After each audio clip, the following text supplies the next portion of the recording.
that Christian women would want to listen to their husbands. They wear the Jesus cross and say not all girls are like that.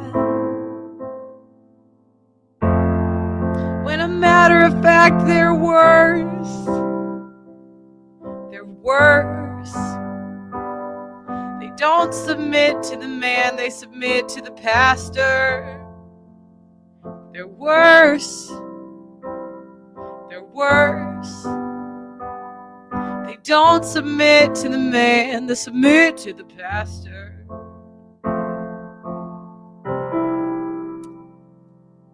What up, guys? Wait, let me switch. Let me switch. All right, what up, guys? Welcome to another episode of Pearl Daily. Here on the Audacity Network. I love you guys. Thank you so much for watching. Do you know what's crazy? I think I just do better shows when I look homeless. I don't like the pressure of putting on a full face of makeup and like dressing up. I'm sorry, you guys. I've actually worked really hard on my makeup, hair, and fashion skills where I can put it on. But there's something about it. I feel most comfortable. I know no one cares about my outfit, but I'm talking about me today. Damn it. I just feel the most comfortable when I look a little homeless. Is that the worst thing to be about? I feel the most comfortable when I look a little bit homeless. A little bit, like she could have put herself together better. Am I wrong for feeling comfortable that way?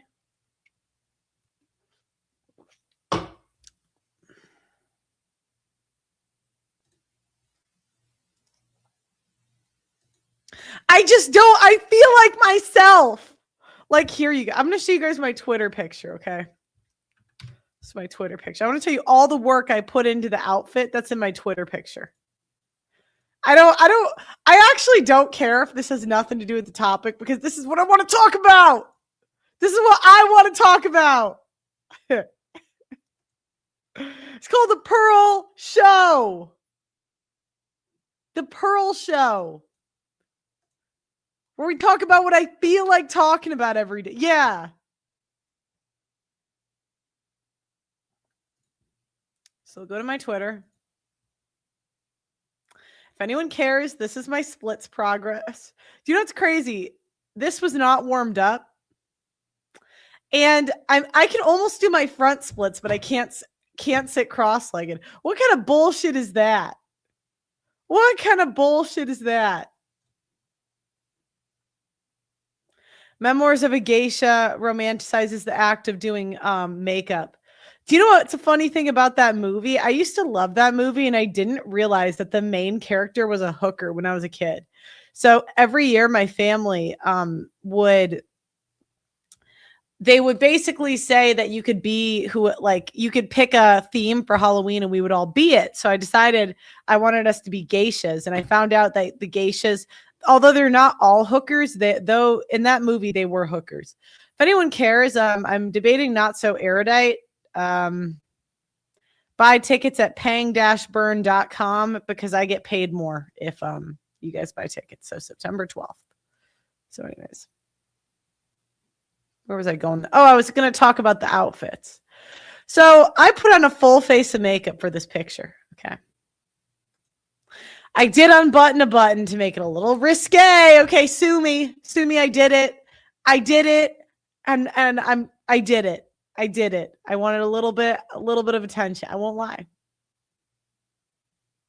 A little bit. Okay. I don't think it's that bad, but anyways. Then I got my colors done to figure out what colors look best on me. And apparently that shade of green looks best. I know that outfit seems simple, but I put in a lot of work to figuring out what poses look the best, blah, blah, blah, yada, yada. I'm just saying, but then I went through all that work to where I can actually decently style myself now. Because what I used to have was atrocious, but I kind of understand the concepts now. But it's like I went through all that work and I prefer to look homeless. I just don't feel comfortable that dressed up.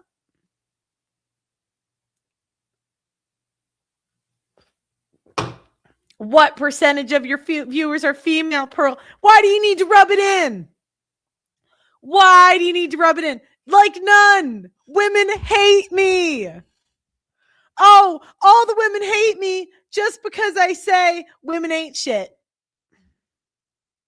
Just because I say women ain't shit, the women have to hate me. Did you need to rub it in, barnacle? Pearl, do you have any female friends? No! Obviously not. Hey, Pearl, do you have mommy issues? Yes! Obviously. Oh my God, why does the internet, why do they have to rub it in all the time? Pearl, you date black guys. Obviously. Of course. Pearl. You're a modern woman. I know.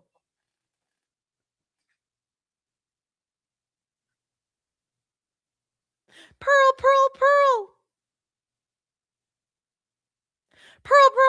you're ugly. I'm better looking. We're all chopped, ninja. We are all chopped. I'm chopped. You're chopped. This is called chopped. It's the chopped Olympics.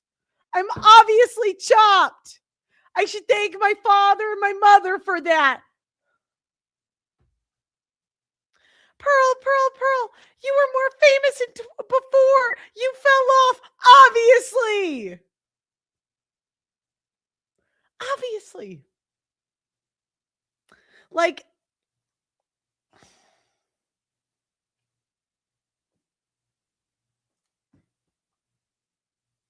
I saw something today that this girl was like,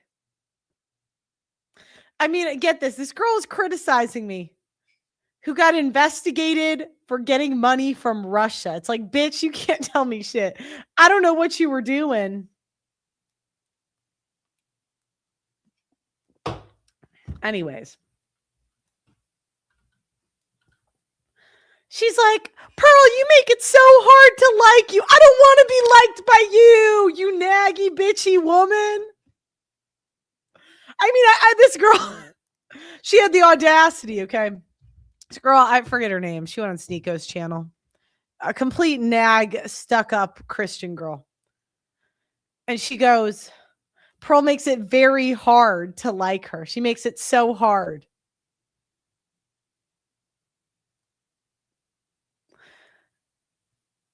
Oh, no. Oh, another woman to nag me. Oh, I'm missing.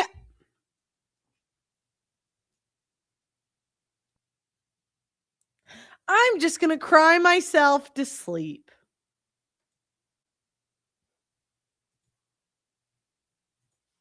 We'll go through whatever else I want to talk about.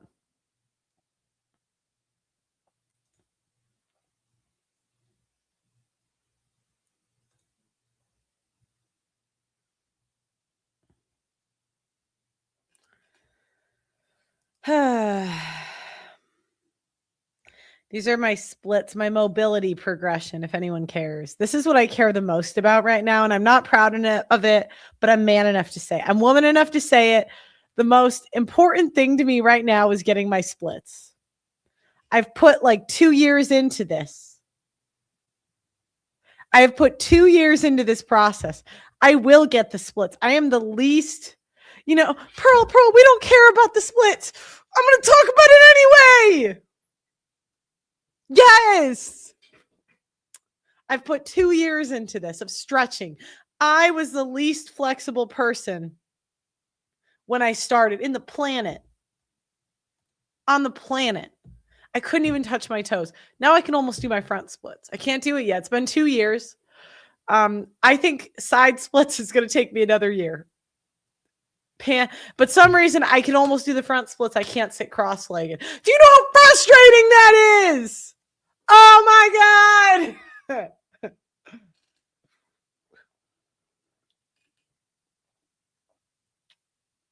I don't know. I got to stream more though. I won't lie. We had a pretty bad month last month. We had a pretty bad month last. Okay, $500 super chat, and I'll do the splits live. Yeah, this is a pony show. This is a pony show. Yeah, you got to pay. The only thing is I have to like warm up, so it'd be a whole thing. Because if I go right into it, it's not gonna, But $500, I'll do it. Why have self-respect when you cannot have it, right? Why, Pearl, they're going to clip it and put it on Twitter for $500. I don't care, Ninja. I do not care.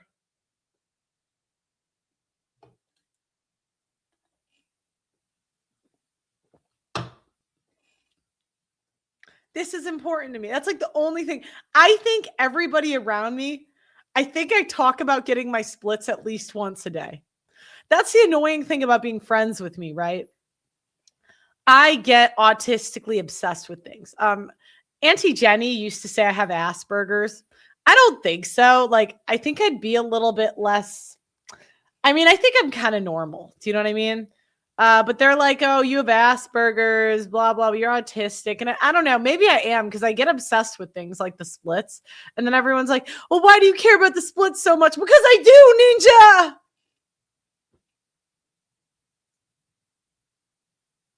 But yeah, like every day I just get obsessed. Like I'm obsessed with hitting my goal weight, which I've been trying to get for years unsuccessfully. But eventually I know I'll hit it because I do hit things eventually. I'm obsessed with maybe getting this channel back off the ground. I was obsessed with cooking for a little bit, but I think I've hit not where I'm like chef level, but I'm happy enough with my cooking skills that I'm like good with it. You know what I mean? So I was obsessed with cleaning for a little bit because I didn't know how to do it. And now I have no flexibility. You can change it, but it'll take like 2 years. I'm not even kidding. 2 years, every day, every other day. I've switched to high protein for the diet. It's actually been amazing. I should have did this a long time ago.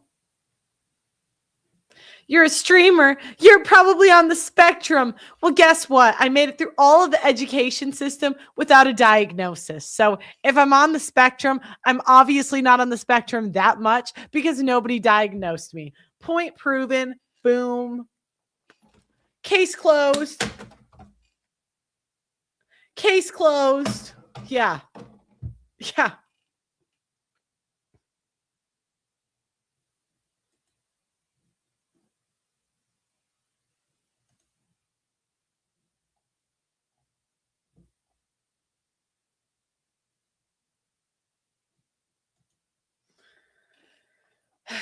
But yeah, I had a bad month last month, so I think I'm going to be here a lot. So you can just, I told all, the 2 friends I do have, I'm just like, yeah, we can't really hang out. We can't really hang out because I've got to dig myself out of a hole because we're switching the app next week. So everybody that was on the old app, I'm going to give you free access to the new app. And then if you want to donate, you can. If not, I know I did promise that it would be free after a year.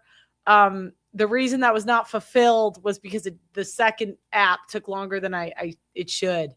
But it was kind of, the last payment was kind of expensive. So I was like, I gotta beg. I guess it's time to beg. I guess they're like, Pearl, like some of the people that don't like me, right? They're like, Pearl's begging for money. Yes, Ninja. Obviously. Pearl, you're begging for money. Hell yeah, I am. And I do it again. I do it over and over and over. But hey, I'm for real with what I'll do with the money. A lot of streamers or whatever, they're like, Pearl, they're like, they take your money and they just blow it on stuff and nothing ever comes about. Like, who's that Dr. Umar who said he was going to build a school and then he was too dumb to get the school out? Earn that shit. What do I got to shake tits?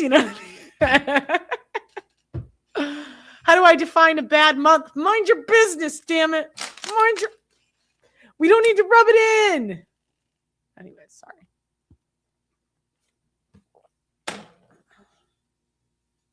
So anyways, yeah, but a lot of streamers, they won't tell you what they're going to do with the money. I'll tell you what I'll do with the money. I'll tell you that I'm begging for, right? Some could say trying to earn. I could say begging, right? So the first documentary, we raised the money. Good job to us, right? We raised it. The second documentary is going to be about false accusations in the military. And that's what I'm going to do. So the last film. Thank you. $20 super chat. What do you need me to do? Shake some ass? I'm just messing. Oh, you can hire me as your stretching coach. Didn't I just tell you I had a bad month? You think I can afford that? I just put so anyways, I got a lot of the building blocks in place for this channel. Like, I got my app done so people can donate. It'll have our contact system. So next week, I need you guys to give me your emails and really give me the emails a lot because I don't know. There could be some switch over. I don't want to lose you. So everyone that has bought my original app is going to be inputted into the system for free. And then if you want to donate, you can donate. If not, it is what it is. It's like if you want to donate, then don't put a gun up. Thank you for the super chat. That's very kind of you. So then the documentary, the first one, we've done probably 80% of the filming. Now they're going to oh, you didn't even know there was an app. See, this is my fault. This is my fault because I'm a woman. I can't get to the point, and I just take L after L after L. Okay. So maybe I need to start over. So when I first got into streaming, I created a network, and it was called the Audacity Network. And my channel was called Just Pearly Things, and I named the app the Audacity. And the reason I said I did this was because I wanted to be a little more professional. My old YouTube name was Just Pearly Things, and I thought it was cute, but I'm like, no, now I'm Pearl Davis. Yes. So then I started a network, which failed. I hired a bunch of YouTubers when I got demonetized, hoping they would blow up like I did, but that was harder to replicate than I thought. So I poured a bunch of money into that, and I lost it.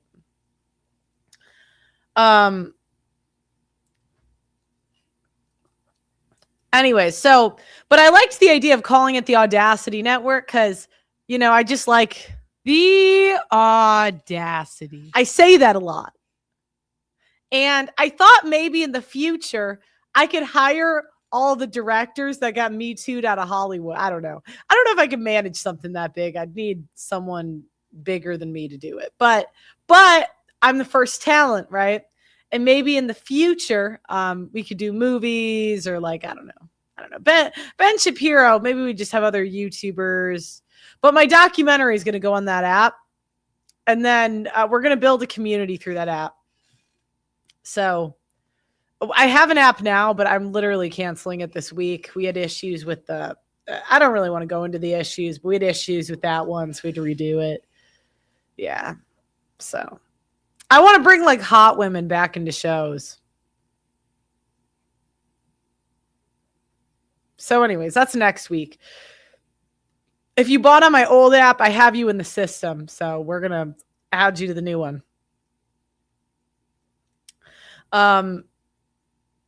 Yeah, so.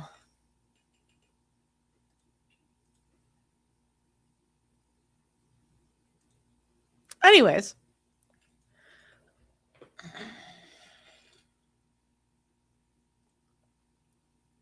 But basically the documentary we're doing is called What's in It for Men. So What's in It for Men Marriage, where we ask the question, what do men get out of marriage? Because I went on all these shows as a YouTuber, and I started off Christian conservative. And I kept going on all these shows and I felt like people were lying. Like I went on Michael Knowles and I felt like he was lying about marriage and saying it was a lot more special and awesome than it was. Because when I did my research, I found out that marriage is a terrible deal for men. And I felt like none of the conservatives were honest about it. So I asked the question, what's in it for men? And that's the next question I'm going to ask is what's in it for men? Military edition. So Knowles is full of shit. Nice guy, but full of shit. Nice guy, but weak guy because he's not honest. I'm going to go get myself another Sprite Zero while I play the divorce documentary. So you guys see what I'm fundraising for. The way you can donate now is a GoFundMe, but in a week, we're going to have it like available on the app. So anyways, there's just a lot of costs that I think in the long term are going to be good, right? I am begging a little bit. I have the app done, the documentary I had to pay for. And there was just a lot of costs, right? So I think it's good. I think in the future, it'll get better, right? But it's always a little scary when you've done a lot of the upfront costs, but it should be done now. So anyways.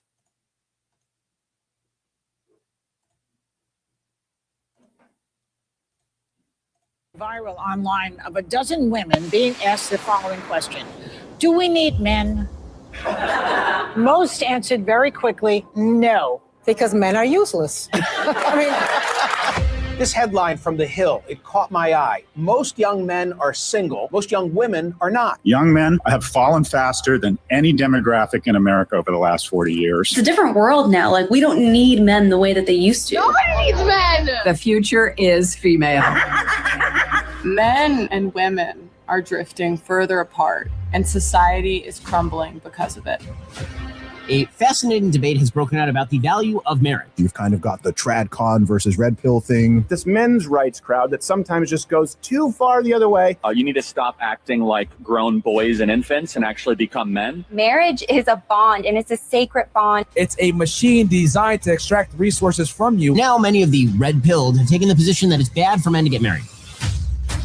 It's Hannah Pearl Davis, or just Pearly Things. One of the most controversial faces in all of the internet. She goes on to say that marriage is a terrible deal for men. Because if me and you were in a business contract, you would never sign a contract where I am paid to leave. Gee, what could go wrong there? 74% or something of divorces are initiated by women. Men have everything to lose, primarily their own children. Men get killed by the courts and by divorce laws. I had no idea that courts of family law were courts of equity, not courts of law. Because in family court, you don't need evidence to accuse someone of abuse. You need no evidence. When you guys say get married young, a lot of these men don't know what they're signing up for, and you're not going to be there when their entire life falls apart. I interview them on the other side. I didn't meet my son until he was 15 months old. How much did you spend trying to get him back? On legal fees alone was about $200,000. Before you know it, you're homeless. You're literally just thrown out onto the street. We absolutely reinforce bad behavior from women. Wives are taught to leave their husbands, and then daughters grow up without their fathers. Family is the foundation of society. Every problem in society comes from single mother homes. A lot of women will just chase this negative rabbit hole of happiness, endless happiness. Feminism's biggest failures is it lies to women. We tell women to date as many guys as possible. We tell them to put off family into marriage. You are allowed to leave your perfect husband. You are allowed to end a relationship with a really great boyfriend. Oh, free shreds, have an abortion. What? You're evil. I don't think there's anything else in life that we actually ever go into preparing to fail. Right. Like if you have the mentality of this is going to go wrong and be pessimistic, naturally the outcome is going to be that it's going to fail anyway. Yeah. It's self-sabotage. And that's the thing, like women are so willing to leave marriages because they're not happy. This is not about happiness. The most important thing is the children. And the problem is we have a modern society where it's me, my feelings, leave when I feel like it, instead of doing what's best for the kids. This myth that we live in an age of male privilege. Where's my male privilege? They think, well, men have all the rights. They have all the power. Privileged patriarchal system that we have. Why doesn't our society care about men's rights? I have no friends, no wife, and no social life. Men are alone in this situation. Men are homeless. Men are thinking about eating guns. I've seen so many men on the brink of suicide and they didn't do anything wrong. How are you equal if the men are the ones that have to fight and die to defend the country? The men are the ones that build and maintain all the infrastructure. Women are helplessly dependent upon men.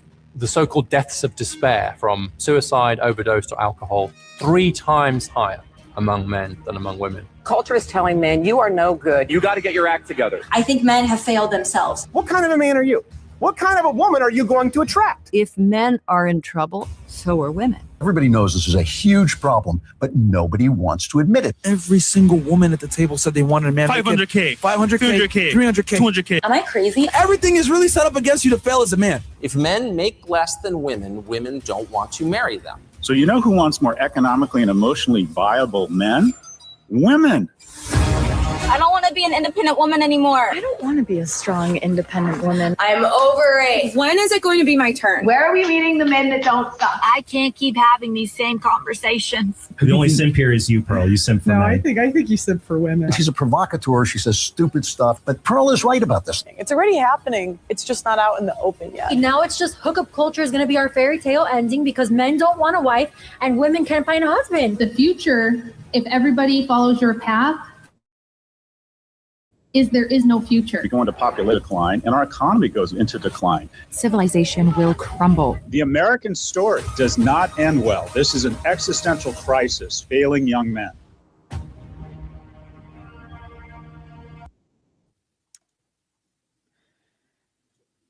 Yeah, so if you guys want to donate, we're going to do that, but military edition. Like, what's in it for men military? Maybe I could throw some money to see if Tom Brady or someone famous, if we got a big donation, would want to be in it. You never know. So anyways. All right. So what's going on, guys? Today, I want to talk about the Straight interview I did, which talked about the idea of obedience. So when I got into the red pill space, I actually thought it was very freeing and it made a lot of my life make sense. So for those of you that don't know, I was kind of entrenched into the red pill space. I saw Kevin Samuels videos, Fresh and Fit. And at first I disagreed with like a few of their points, like high value men cheat, blah, blah, blah. I could kind of go how I changed my mind on a few of them.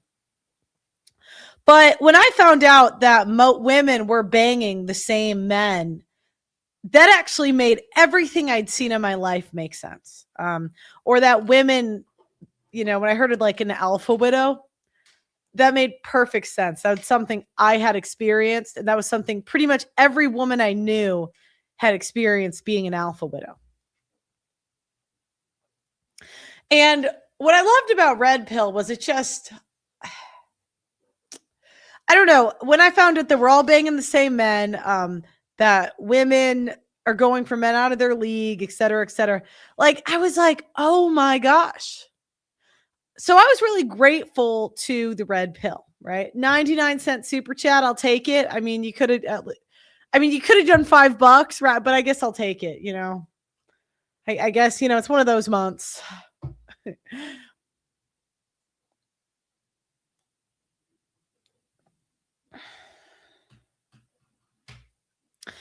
So my initial reaction was, wow, this actually puts everything into place.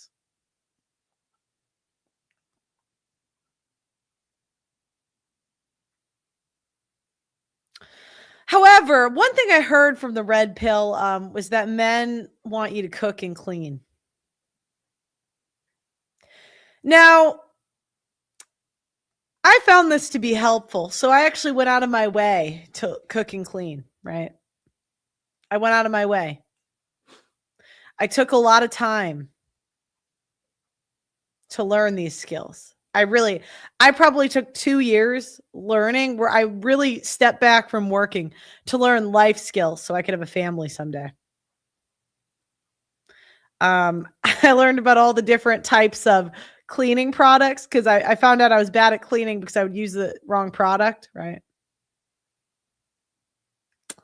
I learned how to cook meats in different ways. I can use an air fryer, a skillet, a grill, the oven. I can count macros now.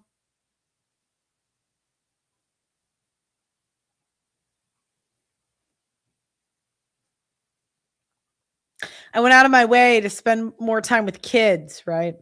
So I was like, you know what? I haven't been around kids. I grew up with a lot of kids, but I haven't been around kids in a while. Went and learned that. I learned how to dress better. I know I did spend the first 10 minutes saying that I prefer to look homeless, but if I want to, I can dress well. I can do makeup. And just to find out that most men don't want that at all.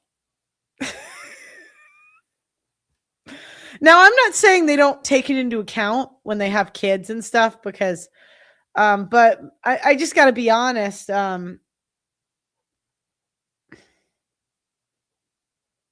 It's mygirlabop.com. I'm going to look up that. Most men have a routine, and actually it annoys them more when you mess up their routine. Most of the, I got into a relationship and the guy, he could cook better than me. He had his food. He likes cooking, right? Has his food. He likes cooking. And I will cook, right? I do on a regular basis, but I just have to be honest. Most men, by the time they're in their 30s, they can cook better than you and they like the foods they cook.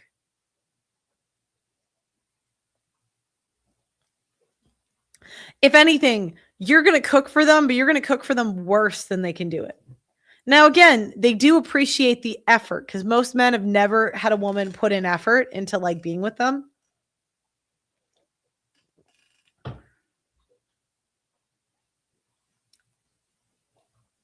But I'm just being honest. It's not this like fail safe that you think that will solve all of your dating issues as a woman.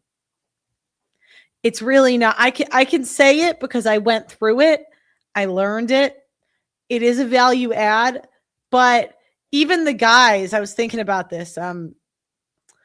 Myron, that says that women should cook and clean. I'm like, Myron, would you really need a woman to cook and clean? Like, don't you eat? I don't know. Cause I went when I was on Fresh and Fit. I hope I'm not saying, I don't think this is too much. They go out to like sushi after the shows. I'm like, men kind of like they have their things they eat every day. And most of them, by the time they're like 30s to 40s, which, by the time I found the red pill, 26, 27. So that would be, my age bracket, 'cause I date older usually. Right. And then I would hear that men want peace, but it would just be like so annoying because nobody would explain what peace meant. Like there was no step by step. What do I do if I have problems? You know what I mean? Okay. Like, are we going on a first date? We might get drinks or dinner. Like, what am I?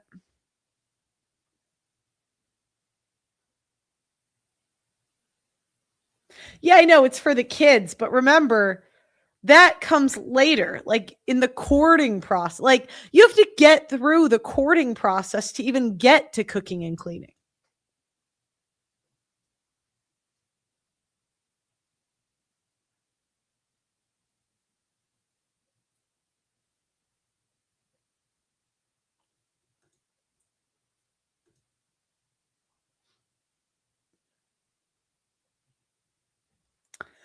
So, I mean, in the early stages, you're going places. You know what I mean? You have to get through that and have the guy not ghost you before the cooking or the cleaning even comes. You know what I mean?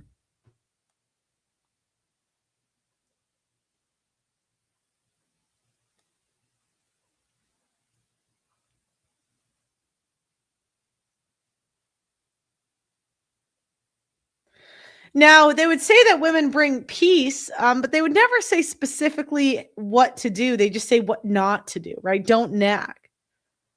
Well, and then you're like, well, what is nagging? You know what I mean? I know now, but like when you're like, what specifically?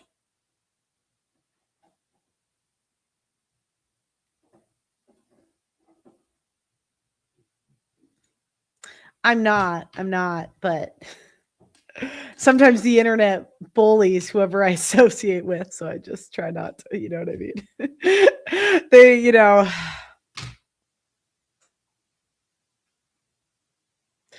like, yeah, they kind of bully whoever I date. The internet does bully whoever I date.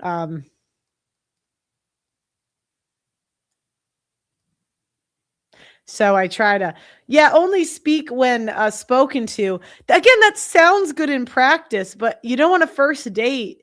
Guys are trying to get you to talk because they know if you talk more, they get laid. So again, you're not helping women get through the early process. The cooking, and you can't see my character unless I don't get ghosted immediately. Do you know what I mean? Like, you cannot see my character.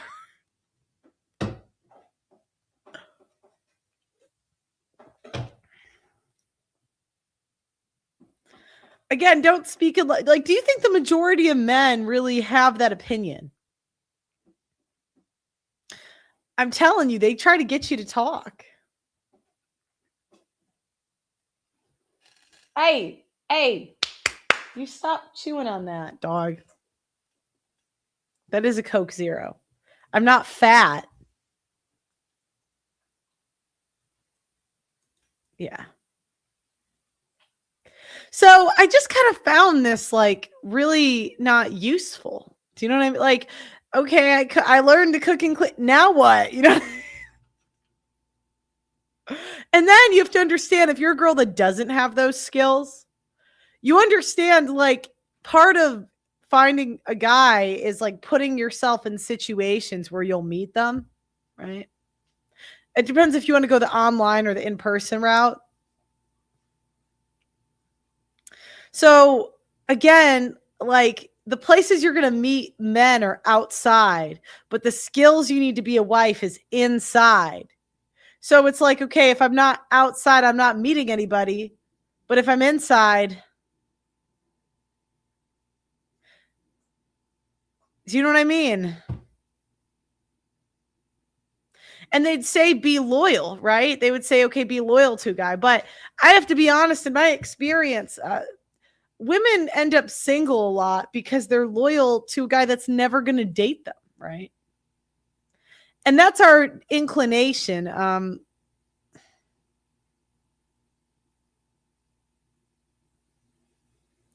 So what I like, first you got to be loyal to someone who's seeing you enough to, you know, be loyal to, you know what I mean? If he's seeing you like once a month, it's just, you're cooked, you're done. So.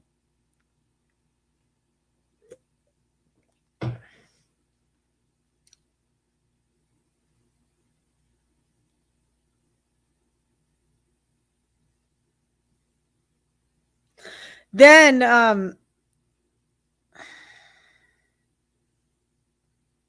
yeah, exactly. I could care less. And, I found just in my real life experience that men don't really care about cooking and cleaning until the kids are involved. But in the early stages, really,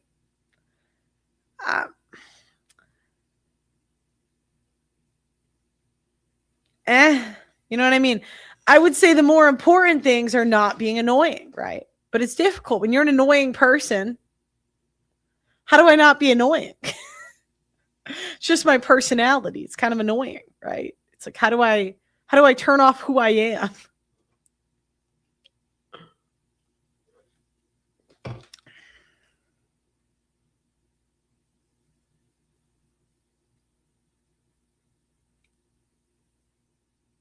So today I'll say what I did find that men want in general.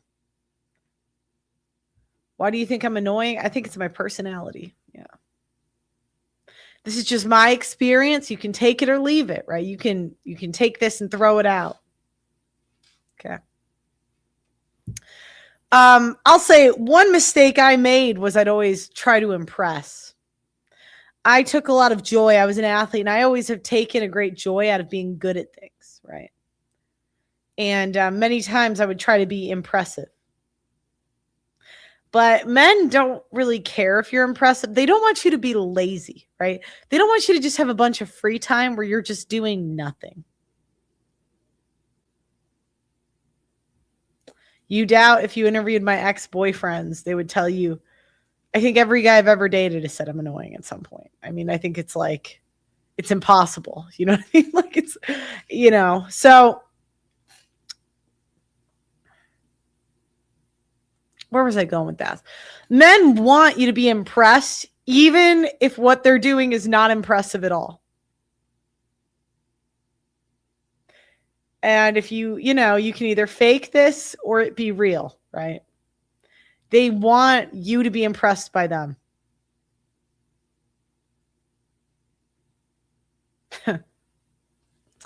They want a free schedule. I would say the number one thing that keeps women single is actually, and I would say this kept me single for a long time.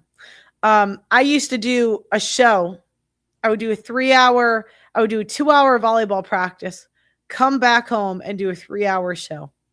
When would I have time to be in a relationship? You're going to have to ask him, you know what I mean? Men, the second thing I would say men want is a free schedule, and they'd love for you to just be on on his beck and call whenever he feels like it. Last minute. They do want you last minute because that signals that you're not seeing other men, right? Loyalty, right? They want you to see nobody. Nobody else. I would say both more important than cooking and cleaning. Both more important.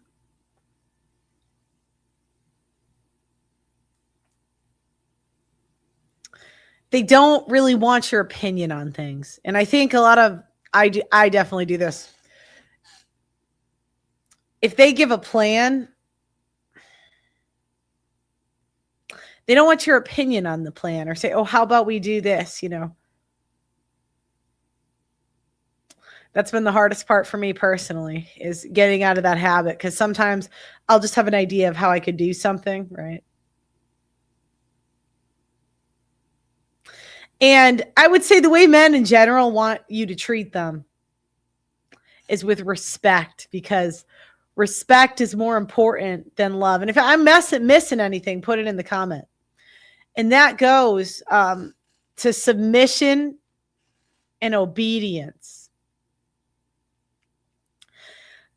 When you think of the way that you respect, for me, I was in sports, so you respect your coach's opinion. There's something like deference, deferring to them.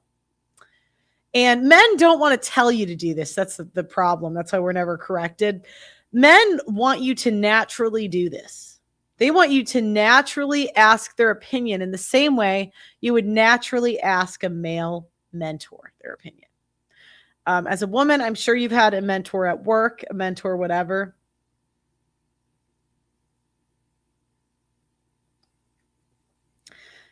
So, for example,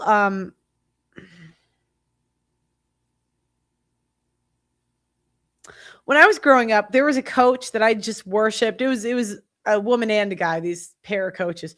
I worshiped the ground they walked on, right?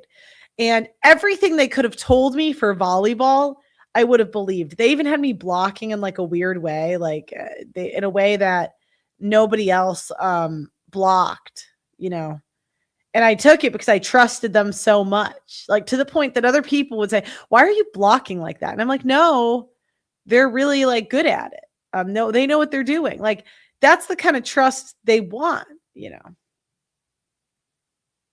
They want emotional control. They want you to just be happy. A woman being a bitch, but being able to cook and clean means like nothing. If you're in a bitchy mood, and this is a tough thing for a woman because so many things bother us, right? It's incredible how many things just like bother us.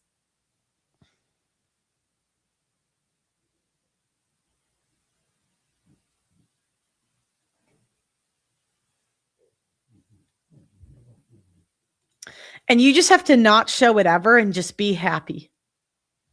And I'm not saying I do any of this perfectly. Please believe. But I'd like to say the red pill advice for women, it just was not helpful to me because they'd be like, okay, don't sleep around. But you're like, how do I get into a relationship if I can't? Everyone like that. This is a tough sell. I'm not a virgin. You know what I mean? I think I gotta put out. And then they're like, well, we'll just pick a man of high character. How do I know he's in my league? What is my league? You know, and like for me, these questions, I'd be like, and I see women, I think we're kind of embarrassed to ask these questions because it's like, it's kind of embarrassing. You know what I mean? Most women are the worst listeners. That's true. They want a woman that listens. Our head, and mine is like this too, it naturally goes other places. This is why we're not meant to have jobs, because we come home and we're thinking about work and not listening to what he says.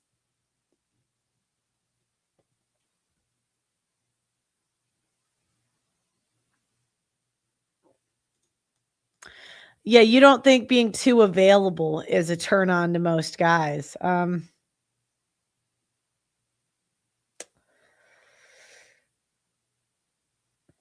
Men expect if you're too available, they might think there's a catch, because if you're a certain level of hot and you're just all of a sudden available, they might think you're crazy, right? There is that balancing act.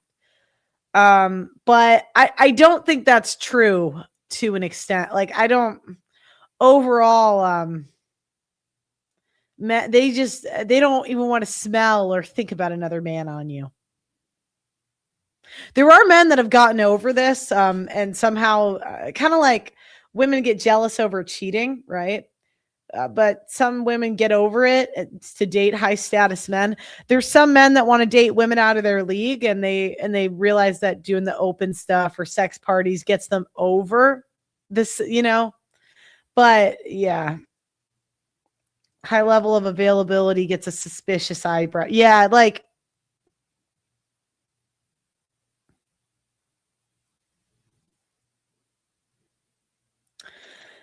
There are men that like the chase, right? There are men, men aren't all the same. Oh, I'm going to meet my girl. I hope she's not too available. It's not that. It's just like, if you do too much, sometimes they think something else is wrong with you. Just like a guy that's experienced a certain level of women, they understand that women that are over a certain level of attractiveness, like, they're really busy. And it's not just other guys. It's like their friends want to do brunch. They have like a million events or blah, blah, blah. So when you have none of that, they're kind of like, what's wrong with you? You know what I mean? Well, you might not get that many bitches. You know what I mean? I'm just telling you what I've heard in the field. You know? Like, okay, this one guy I knew, he was telling me he was dating this single mom, right? And he was saying, she's so perfect. She's so amazing to me. She's so amazing to me. And I'm like, well, why do you like her so much? Because he was kind of trying to decide if he wanted to take on another man's kids, right? And he's like, oh, well, she,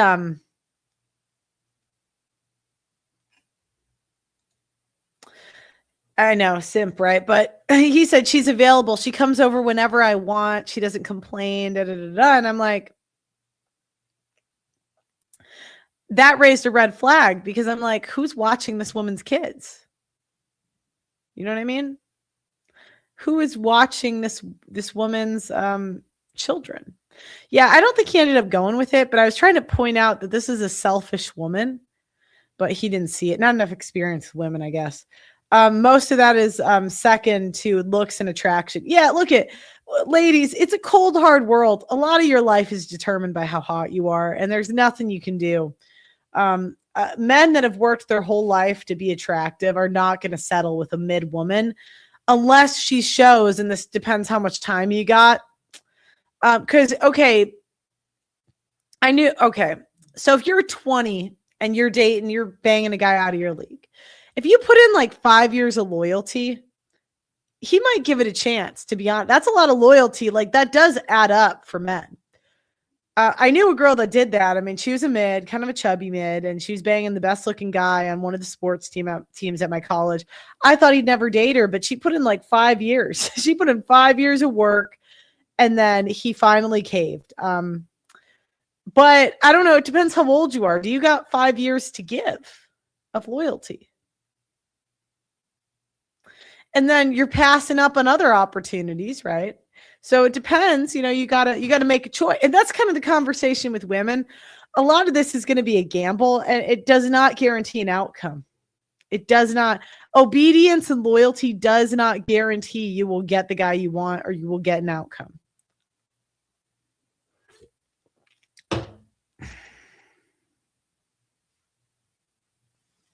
Yeah, hookup culture is a trend, but many marriages start because of hookup culture. I mean, come on, it started in like the 70s. So again, depending on your attractiveness and your purity level as a woman and your age, like waiting on sex, you are not really going to get the best sell. Because men do cost benefit analysis.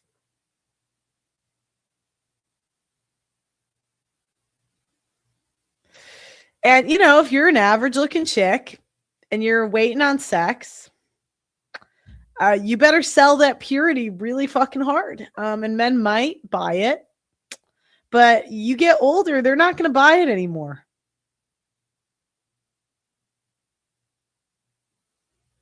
So, sex, I would say men want sex more than cooking and cleaning. There's a reason that women are investing so heavily in like looking sexy and their looks. Like, a lot of men, they'll gaslight you and they'll say, oh, it's not all about looks. That's true if it's within a certain range, right? Like, and the level of choice the guy has and how badly he got burned by the hot chick. So what happens is men graduate, right? High school, college, whatever they start dating, they go for the hottest chicks available. And if you're a mid and you can overlook him getting his heart broke by the hot chicks, you can be there when he settles for you, right? You can. That is an option. And so a lot of women take it and some of them do win, right? But immediately off the bat, it's kind of just looks. Looks and youth. In the early stages, right? Once he gets burned by that hot chick, then he'll say it's not all about looks, but he had to get burned first. That's why they gaslight you, because they're like, it was a lesson they had to learn. I'm really invested in Clavicular's girlfriends, so I'll tell you. So let's see. I'll do the blonde one. So like right now, Clavicular is like the top guy for these young people. And he's got 2 really attractive blonde girlfriends, right? And he made them public-facing girlfriends. I think one has an OnlyFans just because they were hot. He has another girlfriend that's mid, like average-looking chick. And she had to be with him for a year before she was public-facing and had to go through way more shit to get that title. Look, I mean, men, it's like a car. A luxury car can just go right ahead. A mid's got to work for it.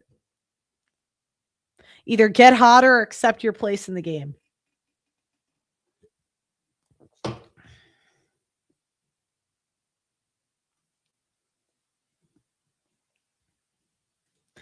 It's not all about looks. It's the mannerisms, the voice. Yeah, that's the second thing. Femininity, right? Having a soft voice,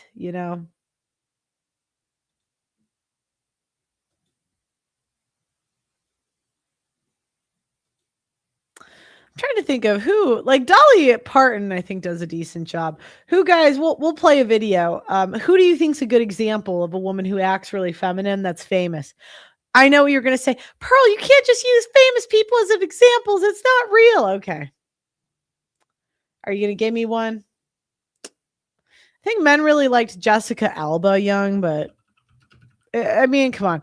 Look at all men's celebrity crushes. They're all really hot. That's always first. It's not like their personality.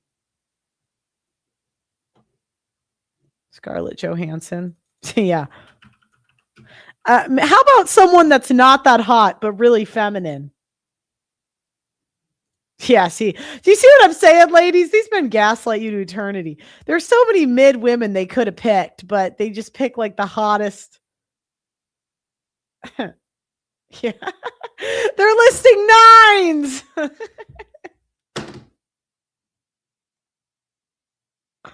All right, we'll do Gina Davis. Okay, this is kind of mid. Let's see, Young. No, she's pretty hot back then, but let's just see.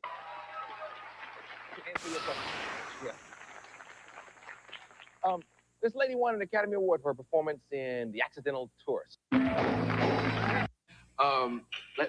Let's do business. Okay. Let's do business. Right now, your publicist is in back saying, "Talk about that movie." This movie's gotten excellent reviews. Congratulations. And it was the closing night festivities at Cannes. Yeah, very exciting. They really liked it, and I was concerned because I'd never been to Cannes, and I heard that they can like boo and throw things at the screen if they don't like a movie. They react pretty strongly, but they really cheered and got behind it. I like that. Okay, tell us a little bit. I'm not that impressed. All right, let's try Sophie Turner. Young. Let's see, Young video, because we all know we get bitter as we age. All right, let's see this. Hello, Vogue. I'm Sophie Turner and go to yoga. Doctor never to do yoga, but I made an excuse for the goats. Coming back to center, we'll switch sides. Beautiful. The goats are ready to come out. The excitement I felt throughout my body.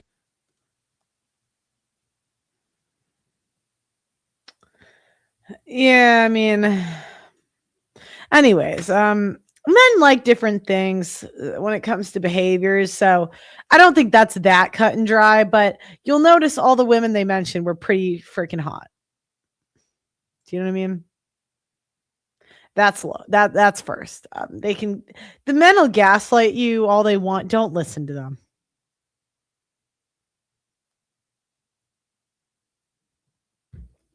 You won't find a feminine woman in Hollywood. That environment won't allow it. I don't know.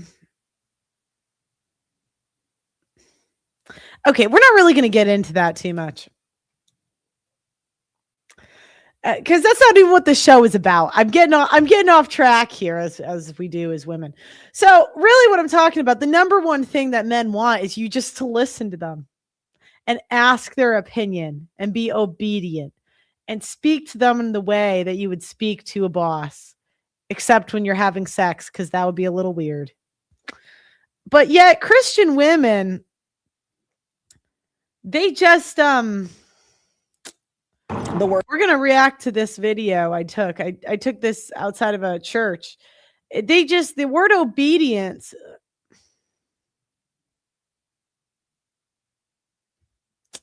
cannot do. So actually, I'm going to do the definition because. All right, let's see. The definition of obedience is the act of complying with direct commands, rules, or instructions issued by an authority figure. Yeah. It involves submitting to a higher power, whether that means following laws, respecting societal roles, or following the directions of a leader. So following directions. Word obey, I think, just has like. So I just don't understand, why is this such a dirty word? Does not sound like what the Bible says. The word obey, I think, just has like, in this world, has such a negative connotation. I'm trying to normalize it. Yeah. You think he's equal to God? No, but close. So we would just say right here, just to protect the worship experience on a Sunday morning, we would prefer you to not do it. What up, guys? Welcome to another episode of Street Talks. Today, we are outside of Watermark Community Church asking Christian women the question, should Christian women obey their husbands? There's a lot of talk around this word, and we're going to count the women today if they say yes, no, or yes, but. Okay, you said, I will obey God, yes. But do you see that? That's undermining his authority, because you're saying that you're going to obey God, but you're supposed to go through the man to get to God, you know. You're supposed to listen to him. Now, if you're not a Christian woman, that makes sense. You're in a partnership. That's why I put Christian on the sign. If you're looking for a partnership. But what is annoying me is women that say they want to be in a marriage, but the obedience part they just cannot do. Okay. Yes. Well, I don't know about the word obey, but they definitely are the head of the household. We are we have a structure of, what's that word? Authority. So it's God and then your husband and then you. So he protects you. But you guys are equal in terms of value as humans, and you rely on each other and submit to each other as you would to Christ. Do you think it's okay for women to tell their husbands what to do? Husbands should definitely ask and value our opinions, so you can give their opinion, but ultimately they get to make the final decision, and that's okay. Again, there's a way to ask it in a respectful way and a disrespectful way.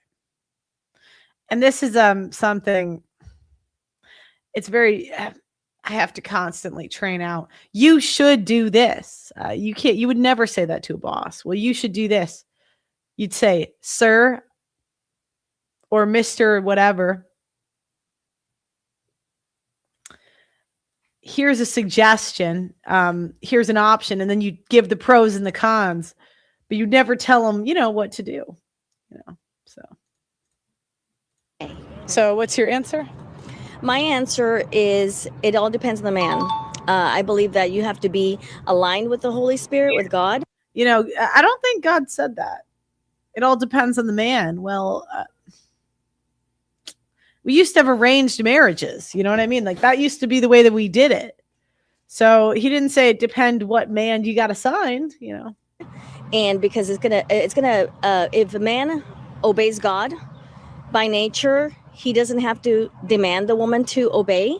It comes naturally. So if he aligns with everything that the Lord says, that God says, his word says, by nature, or women will obey the man, just like the laws of what God says. Thou shalt not kill.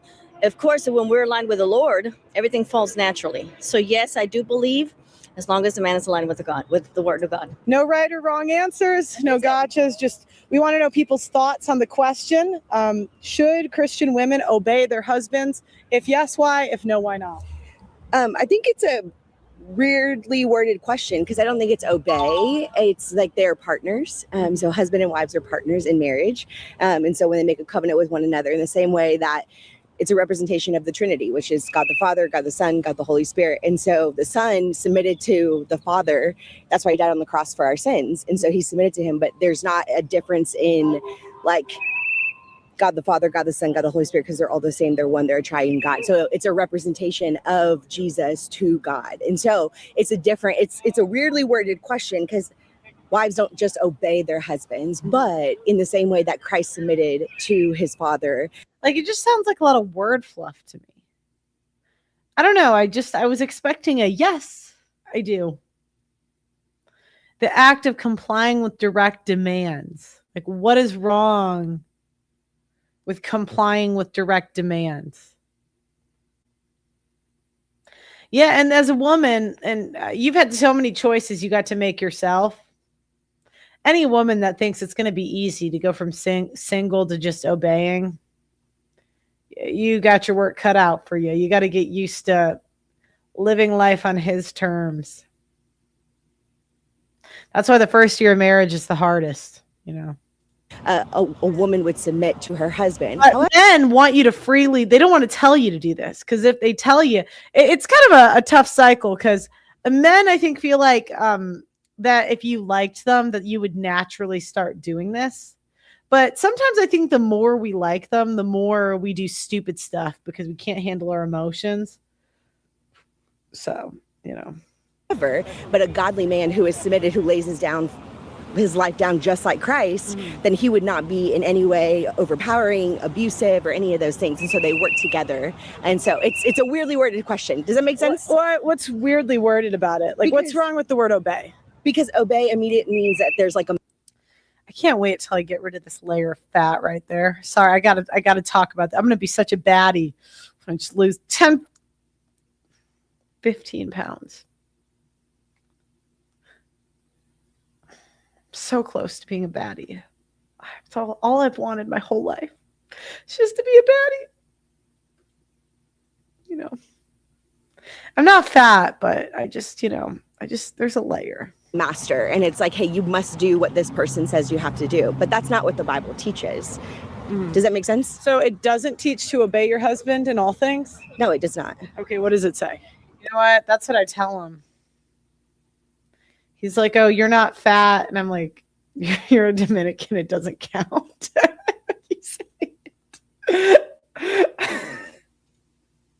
Just stop by to support me. Thank you. It says to submit. And so if you understand what submit, it's almost like a yielding too. So it's like, hey, in the same way that you would yield to traffic. Thank you. It's not that you completely stop, you don't ever move on, but it's a merging onto a yielding to, in the same way, like I said, that Jesus submits to the Father.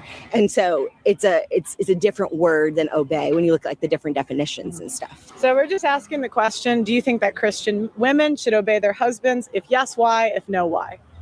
I think when you get married, He said that he was the only one who took charge because he took the microphone from me. yes, you should obey your husband. I think it's called out also as Christian women that is talked about in the Bible to obey their husbands and follow their lead. That doesn't take anything away from them as a woman, as a wife, but yes, that they follow the lead of their husband. That's what they're called to in the Bible. What do you think of the question though? Obey, not obey? So for me, like, I think it's the should. I think out of, see, I'm not very good at like having. It's okay. I mean, there's no right or wrong. Because of what Christ has done for me on the cross, and having a husband who's also a believer, that it's not a I'm obeying him because he's over me. I'm obeying him because we're a team. We're not. It's not that he's above me in any way. Well, what's wrong with him being above you? Like, why would that be a bad thing? I mean, I guess it wouldn't. Yeah. Yeah. I mean, if he's leading as Christ leads the church, then why wouldn't I want to follow him? Do you think you can be obedient and still tell a guy what to do? Oh, absolutely. Absolutely. I mean, I feel like David and I have a great relationship that if there's something that I feel like, because of the Holy Spirit in me, if there's something I see off, that I should speak up. Like, that's my role. He often says that I'm his voice of reason, and sometimes that I will help him see something in a different way. But I feel like that, as believers, that's a You want to talk about the question of the day, guys? Free will. It's America. You should be able to do whatever you want. So you think they should or shouldn't? That's what I mean. It's up to you. That's what he says. Men want you to want to. Thank you for the super chat, Ephesians 28:29. Should I read it? They want you to want. They don't want to make you. It almost like ruins it for them when you like it, they just want you to come and ask like what they think.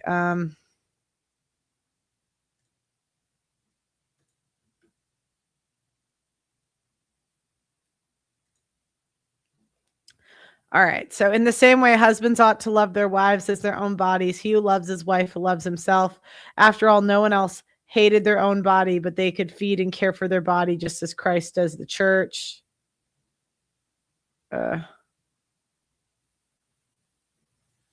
I think, is that it? All right. Let me go back. So who decides if he's like following God? His walk, his love, and his walk with the Lord. His actions speak louder than Also, words. I want to go Sunday to another church and do this again. Where do you guys think I should go?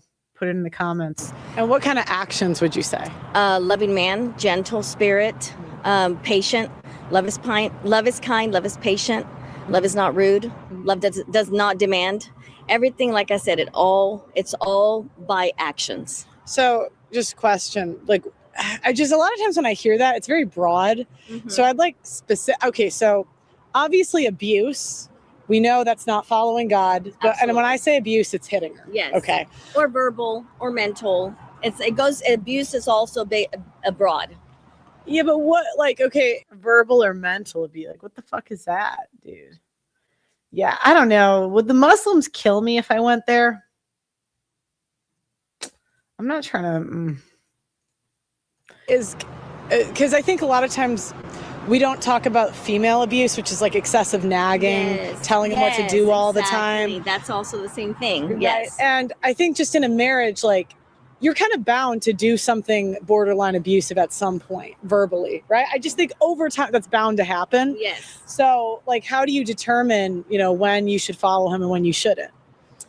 I think he's a man, right? He's not perfect. I think that's where the woman comes into place, and just our job is to pray for our husbands and allow God to change his heart while he changes our heart. So it's both even, you know what I mean?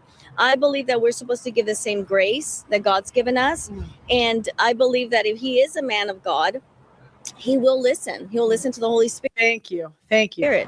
And that's where us women, I do believe that, women have a big part, and our part is to obey God and obey our husbands. However, not to where the extreme of where it's manipulation or, that's where you have to really believe. That's where unity comes in, I think it's a beautiful thing for women to use their gifts in order to care for women. But the thing is like, if there are Bible studies that are gossiping and stuff, then yes, we should call that out because that is a sin. Isn't there a verse about women being silent in the back of the church? But do you know the context of that? What is the context? I'm asking you because you're quoting it. And so do you know the context, or do you just cherry pick? And I cherry pick all the time. Okay, why is that? Why do you cherry pick? Why don't you tell me the context? Yeah, these women. It's sometimes you guys are so insufferable. Are you a believer? Just say that you think you're better than me. That you think you're holier than me.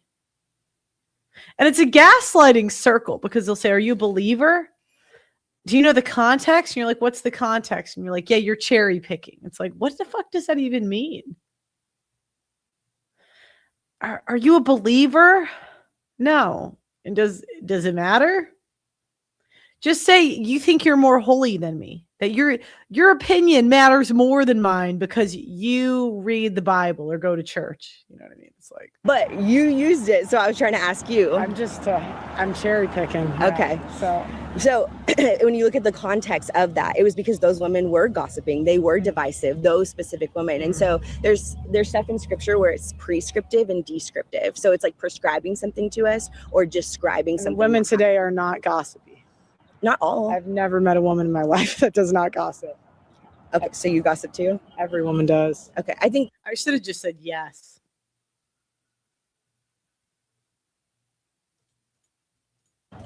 Gossip. You don't gossip ever. No, I'm saying bullshit. Like, hey, but if I do, I go ask for forgiveness. We have a thing here that we call kind of our 24-hour principle. Like if I come and say like, hey, Susie over here, she's getting on my nerves or whatever. Yeah. Like we really encourage people to say like, hey, we want you to specifically like go and talk to that person. Like if you're going to be sharing the information here or you're frustrated with them or you're upset with them, we encourage you to like go and have that conversation with her. Like that's what we're going to encourage you to do because we do believe gossip is something that creates division. Yeah, I totally agree. I have a hard time believing there's special women at this church that are different from women everywhere. Or churches everywhere. It's insulting my intelligence for you to tell me your church is special or different. I just think that means you're not the most intelligent because the women are women, right? I mean, Paul said there was like no good women that he met, and that was in biblical times. Like you're telling me it's better now? Crazy. Where? Should Christian women obey their husbands? I think the answer is yes, and I think it's a mutual answer because I believe that husbands should honor their wives, and I believe that women should obey their husband, but at the end, we're all to obey. What up, Doug MPA? You can bounce. You can react together. Guys, if you want to come up and just, give your thoughts on this interview. Hey, Christ. Ladies in hold on. Ladies in the chat, Ileana and a couple of others, call in. We want to hear what you ladies have to say about this topic, because I think there's 2 or 3 women in the chat right now that are actually giving decent opinions. So, ladies, call in. We want to hear what you have to say about this. Should Christian women obey, especially if you identify as a Christian? My opinion, I think yes, because you have to choose to be a Christian. So you choose to obey the rules. The Bible is one of the most red pill books out there. You know, one of the most patriarchal books out there. And somehow it's been twisted by women and these freaking,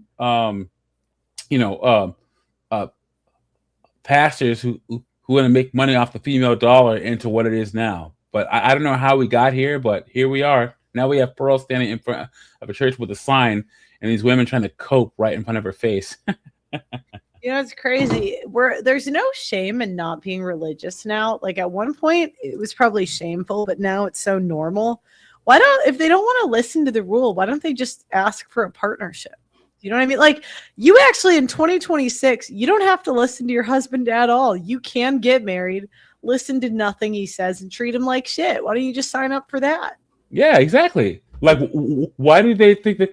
Why does society or why did the church let them get away with calling themselves Christians and not abiding by the rules? Ladies, you don't have to choose to be bound to a set of rules that you don't like.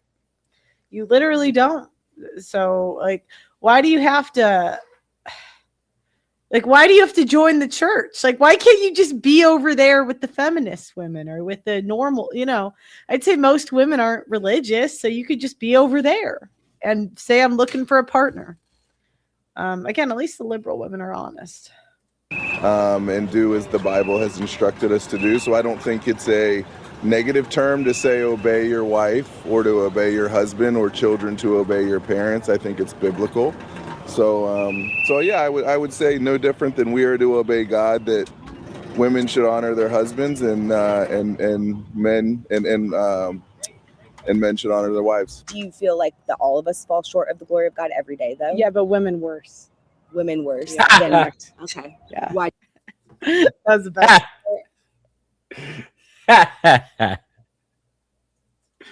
Hilarious. Do you believe that? I have eyes. Okay. So she didn't know what to do with that. Why do you believe that? Women everywhere have convinced me, including yourself. That's your stereotypical Texas torta right there. Like, how can you lecture about any? That actually should have been a question. Like, how can you say you're a good woman if you're overweight? Because you're clearly gluttonous. How could you have authority over other women to teach them when you're overweight? That doesn't make any sense. I just can't take people seriously that are fat, especially obese. Like, what do you think her percent body fat is? I mean, probably like 40%, 38%. Look, maybe. I got a little meat on my bones. Okay, I'm like thin for like black women's taste, but I'm kind of fat for white guys. Yeah. I go where I'm wanted. You know what I mean? So look, I'm not even claiming that I'm skinny. I'm not. But it's like in 2026, I'm thin, but not real thin. You know what I mean? Look at this woman. I wish this is like obese. This is like you had to make a lot of years of bad decisions. You know what I mean? The only thing worse than like a big woman is a big woman upset. You know what I'm saying? Like, she's clearly upset. And a big woman upset, but pretending not to be upset. Yep. Mm-hmm. So. Do you believe that certain sins are above other sins? Like, is that? I just would say that women, when you've aborted 1/8 of the world population, that's pretty bad. So I would say like females are just sinning in public, like they're dressing half naked to church. I don't know. I'm not saying this one. You guys have actually been pretty good, but in general, like she's so mad. Women have a lot of power in society. We have the most buying power, political power. And the issue you get is you kind of see what happens when women get power. A third of women have an STD. An eighth, a third of women, one's a third, one's a quarter. A quarter of women have an STD, a third of women have had an abortion. We've aborted an eighth of the world population. We're in mountains of debt. We have we have gluttonous spending habits, and it's just not the same for men. What you see for men? They don't abort an eighth of the world population. Do they support it though? Do they pay for it? No, because it's mostly women that vote for it. They have to pay for it. They have no choice. It comes out of taxpayer dollars a lot of the time. Like in different states. Is that what you're saying? Like it comes out of like women's health care. I mean, here's the thing. It's like we live in a fallen, broken world where abortion exists, where abuse exists, where pornography exists, where all these things exist. Like the Bible tells us that things like this are going to happen, where we live in a fallen, broken world. And so that's why we as believers, as Christians, instead of just calling out sin and being kind of sin hunters, like we want to offer them the grace of Jesus and saying like, hey, like there's forgiveness of sins, there's grace, there's mercy. Like, and so that's why we try here really hard to say like, hey, if that's your story, like come find the true healer, which is Jesus. And so we can point out all the bad things. I'm not against that. You just asked like why I think women sin more than men. I just think men are closer to God. Okay. So, I mean, which kind of lines up with the order of the world, right? God, men, women, children. Have you found that like asking these questions, like what does it Here it produce? comes. Like what does it help do, or like your YouTube channel or whatever? Like what's the hope in like asking these I would just said because I want to. That's my next one. These bitches get too much out of me. I mean, why? Because I want to. Yeah. Go away. Like that's us talking to our men. You know what I mean? Why do you want to do this? Why are we going this way? Yeah. See how annoying this is, ladies? Look. And here's the thing, Pearl. Remember, ever since you started this journey, women have talked to you like they talk to men.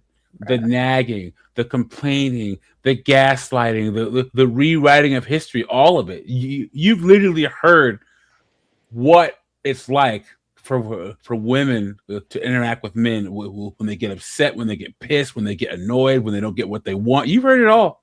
They're like, do you hate women, Pearl? Kind of, yeah, pretty much. Especially, I mean, there's a lot of insufferable ones. You just got to be honest here. Like we gotta keep it a buck and say the majority of women I don't like, but there are exceptions. You know. Yeah, you know, I like. It's like me, huh? Steve. Hey, Pearl, I got a question for you. Yeah. What separates the ones that you don't hate from the ones you hate? Is it lying to themselves versus being honest? Yeah, and how they react when they hear information they don't agree with. Because I found this is when I realized men should date younger women. Is even there's a girl that came on my show with like a septum ring and whatever. But when we would talk about these topics, she would just be like, tee-hee, I disagree. You know what I mean? And where the old women are like angry and mad, you know, all the years of getting dick down and not called back just caught up to them. So it's like I'd say it's an energy, like if they're happy or not. If they go behind your back and try to ruin your life or not. Yeah. And third, if they're honest with you or not. So and here's what I'm hearing. A lot of the ones who are dishonest have self-resentment that they don't want to acknowledge, so they project it outward. Have you noticed that? I don't think I fully understand what you're saying, but if you a lot of the women who are adversarial and aggressive towards you, to you speaking the truth to them, a lot of the times they have unresolved self-resentment, but they don't want to admit it because they don't want to face what's causing it, so they instead end up projecting that self-resentment onto others. Yeah, probably, because now she has to see herself when I say this. Yeah, and then she's divorced. I'm pretty sure she said. It's like, I would add another thing. Well, another way that Pearl can determine if she likes a girl or not is if Pearl says stop talking, especially in like an interaction that's on camera, and she stops talking. That's a big indicator. Yeah. Like, if you can just tell a woman, look, I need you to stop. Just stop. Shut up. and they do it, that's a big indicator. Guys, one of the best red pill sayings I've ever heard was, if you're with a woman and you can't just stop the conversation when you want to, you're cooked. You should be able to say, look, we are not talking about this anymore. And she should just be like, and shut her mouth. If you can do that, that's like half the battle right there. I agree. I like to make people think. For me, I don't understand why obey is such a controversial word. So, and I think there's a lot of discourse online. And I like to see is what's online, does it match real life? And so I like to go into real life and talk to people. I'm not trying to make people look bad or get a gotcha. I can't help how like small channels clip it, right? But I post the full thing. Yeah, So no, totally. I'm not, And you're not combative or anything. Like I don't see that at all or hear that at all. How can a woman be obedient if she's telling him what to do? I don't know if she's telling him what Well, to in do. the chores example. Oh, the chores Yeah. example, doing what the chores. Yeah, like if you're saying you I need think to we're do getting this. like really complicated on a non-complicated thing. Like you're saying like the 51% should go. I was thinking about this after. How is it complicated? He's like, we're getting really complicated on a non-complicated. It's like sometimes I get gaslit so hard in person that I just don't like, I don't register it till later. But I remember like thinking back to this before they edited it and just thinking, I don't think that was a complicated question at all. Like, I think it was actually really simple. Yeah. It wasn't complicated. He just didn't have the courage to say what he actually thinks because he knows it's going to rock the boat, Yeah. especially at that church he goes to. Yeah, and it's on camera, so he has to give the little PC version of it. What should I say? How can I call this out better next time? Any ideas? What do you think? Yeah, I mean, just say. Actually, it's not. It's nice and simple. You need a man to call people out when they're being cowards and they don't want to speak the truth. Yeah. And remind them in the Bible, it actually talks about that the fearful, the cowardly, they're not going to inherit eternity with God. He has no pleasure in them because they're cowards. That's a good one. It's in Oh, the you book of Revelation. say what you're doing right now is you're being a coward. Don't you? That'd be funny.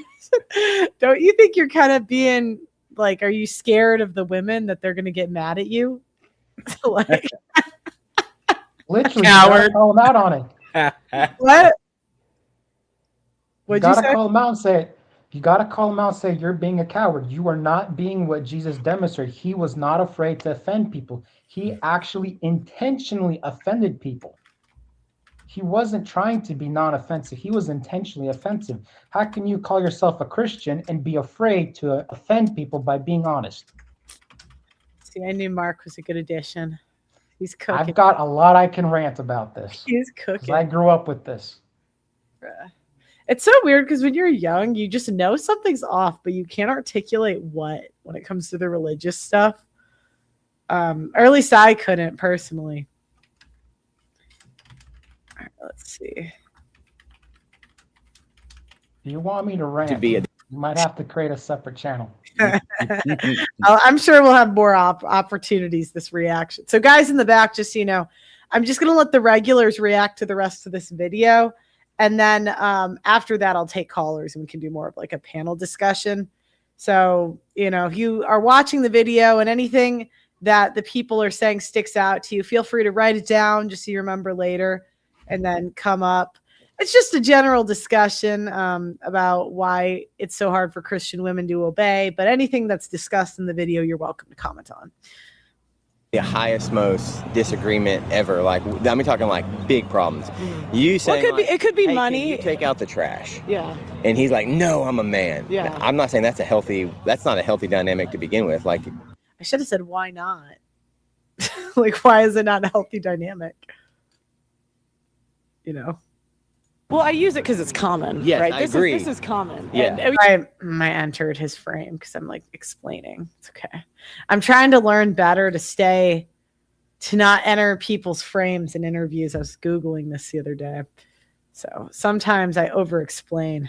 You could say spending too much money. You could be like, oh, you know, some women tell their husbands to spend less money or spend it on that. Like the whole point is telling him what to do. How can you be obedient if you're telling him what to do? I think some of it's like heart posture, right? Like telling him what to do versus coming together and mutually deciding something are very different things. You know what I think? Christians just say a lot of words where you don't really know what they mean, but they say it confidently. Yeah, 100%. Heart posture. When has a woman ever had a good heart?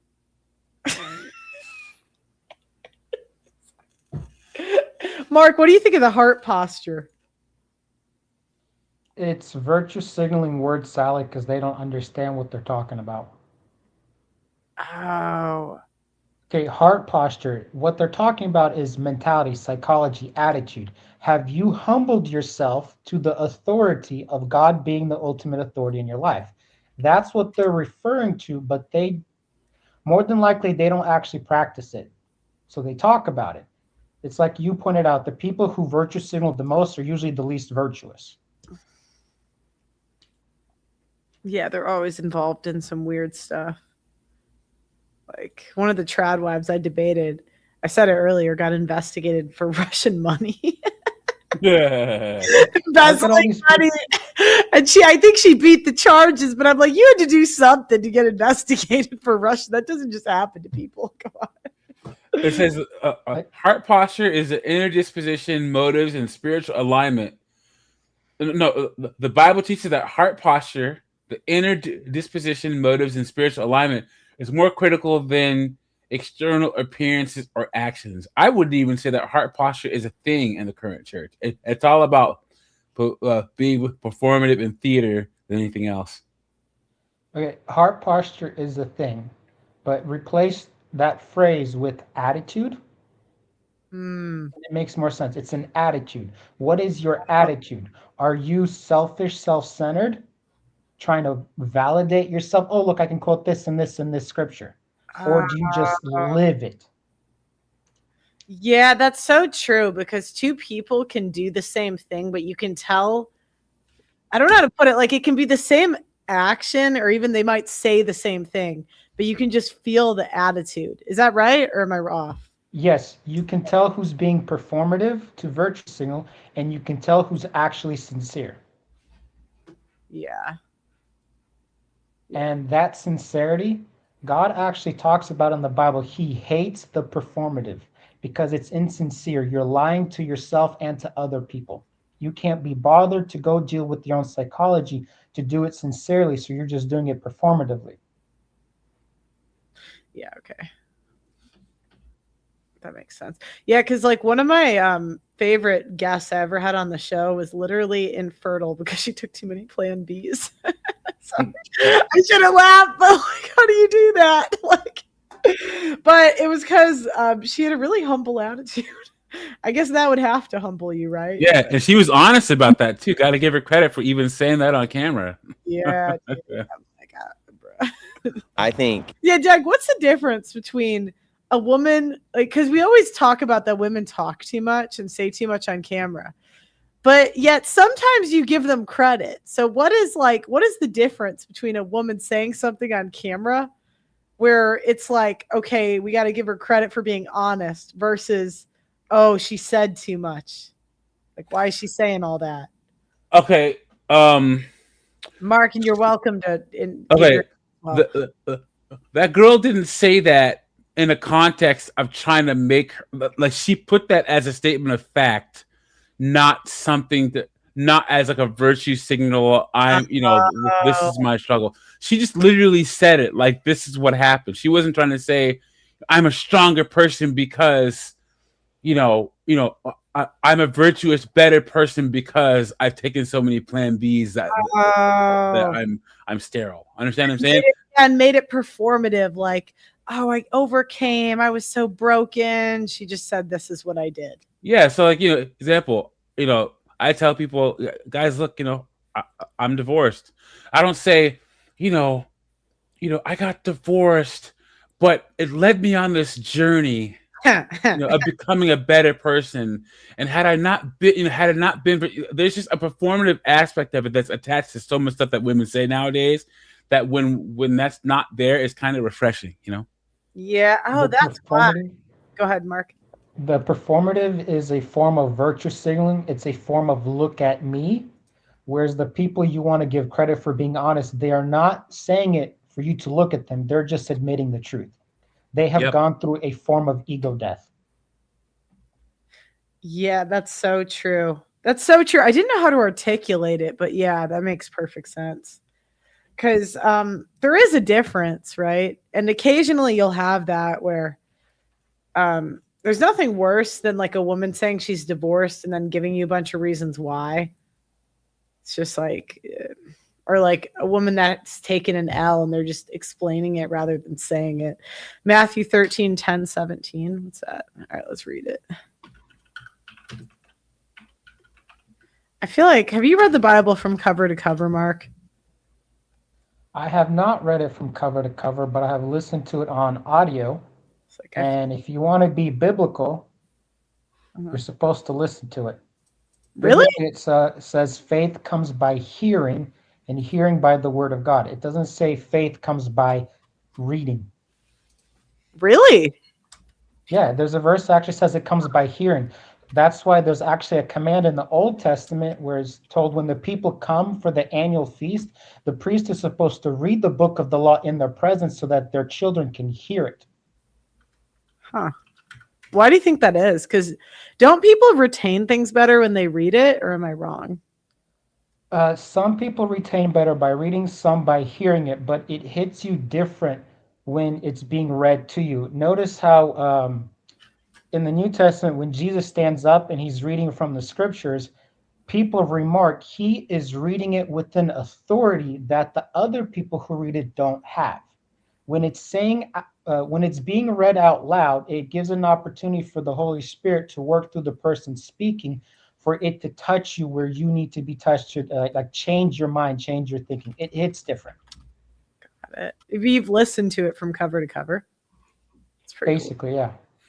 I've read about half, but I told you it was in high school when I was surrounded by Mormons and they kept trying to push their Book of Mormons. I was like, let me read this Bible and see the difference between their Book of Mormon and the Bible. So I read about half of it, but not the full thing. Right.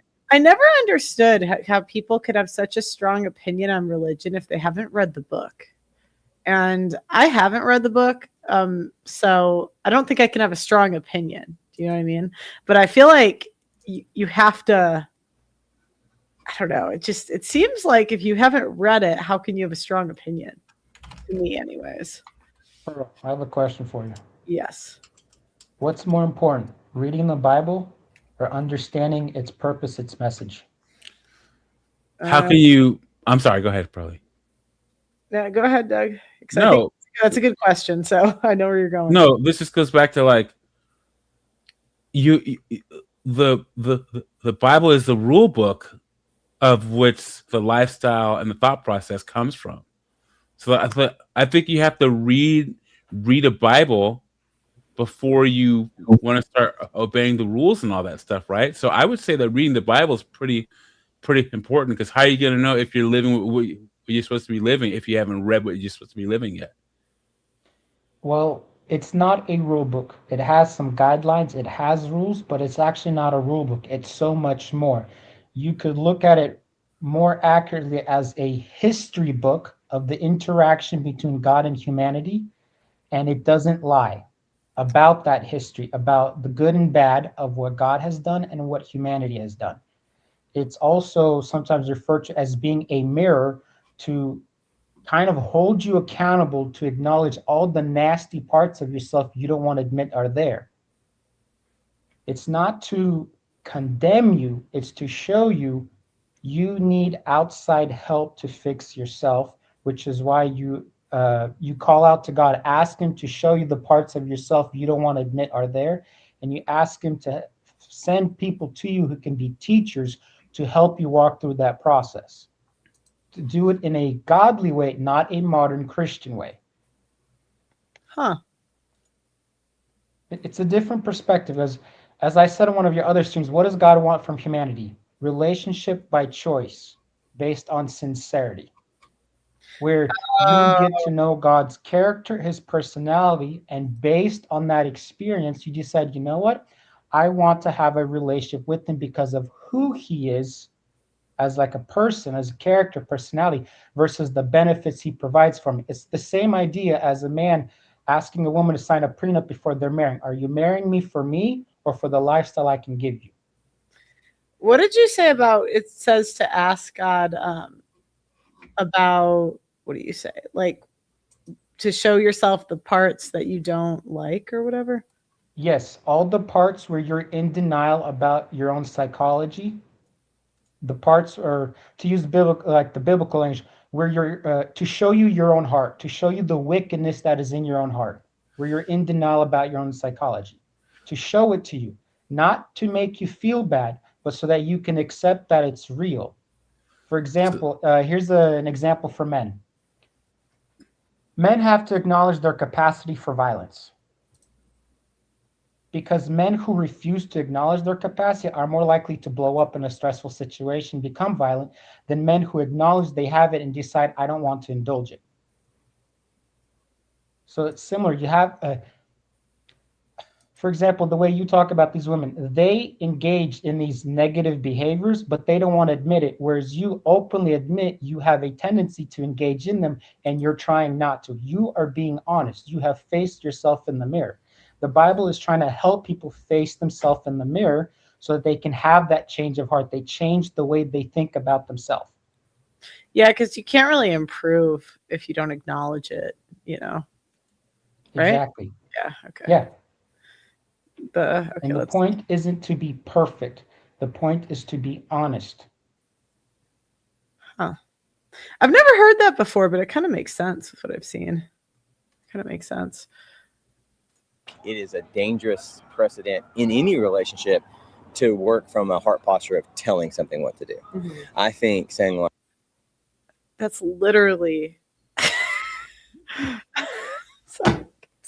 that's literally submission. like, hey, I need you to take out the trash, or as a family, we need to steward God's money better, and this is how we steward it, is vastly different than me telling you what to do. Yeah, but when are women good with money? You know what I mean? I think we should start doing bows for our boyfriends and husbands. We can bow to them. Okay, that's crazy. What? You want to bow to your boyfriend and husband? Yeah, I like to give a little bow before I give them food. Why? Just to show some submission, you know.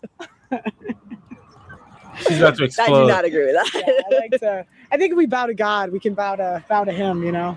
You think he's equal to God? No, but close. Scripture tells us to not have any other gods or idols. That's why I said just under. Just under. Yeah, just Okay. under. Well, okay, Pearl, right? Yeah, Pearl. Yes. Okay. Well, it was nice meeting you. Nice to meet you. Yes. Glad we got to talk. So, last question. If the pastor tells the woman one, I was thinking it'd be funny to do an undercover Bible study, right? And I should just go back to every time they like are dealing with a problem, just say, well, what did your husband say? Guys, can we learn about?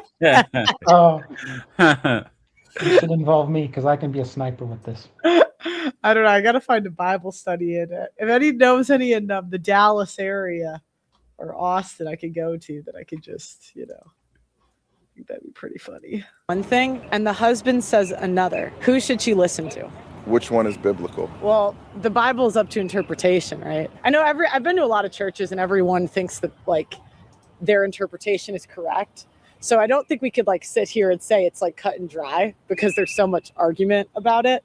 So I'm saying the other thing that annoys me, right? Everyone's like, oh, I know I'm right. I'm like, well, sorry. I know what I'm going to let him answer and then I'm going to go on my rant. Hold on. pastor says one thing, the husband says another. Who should she listen to?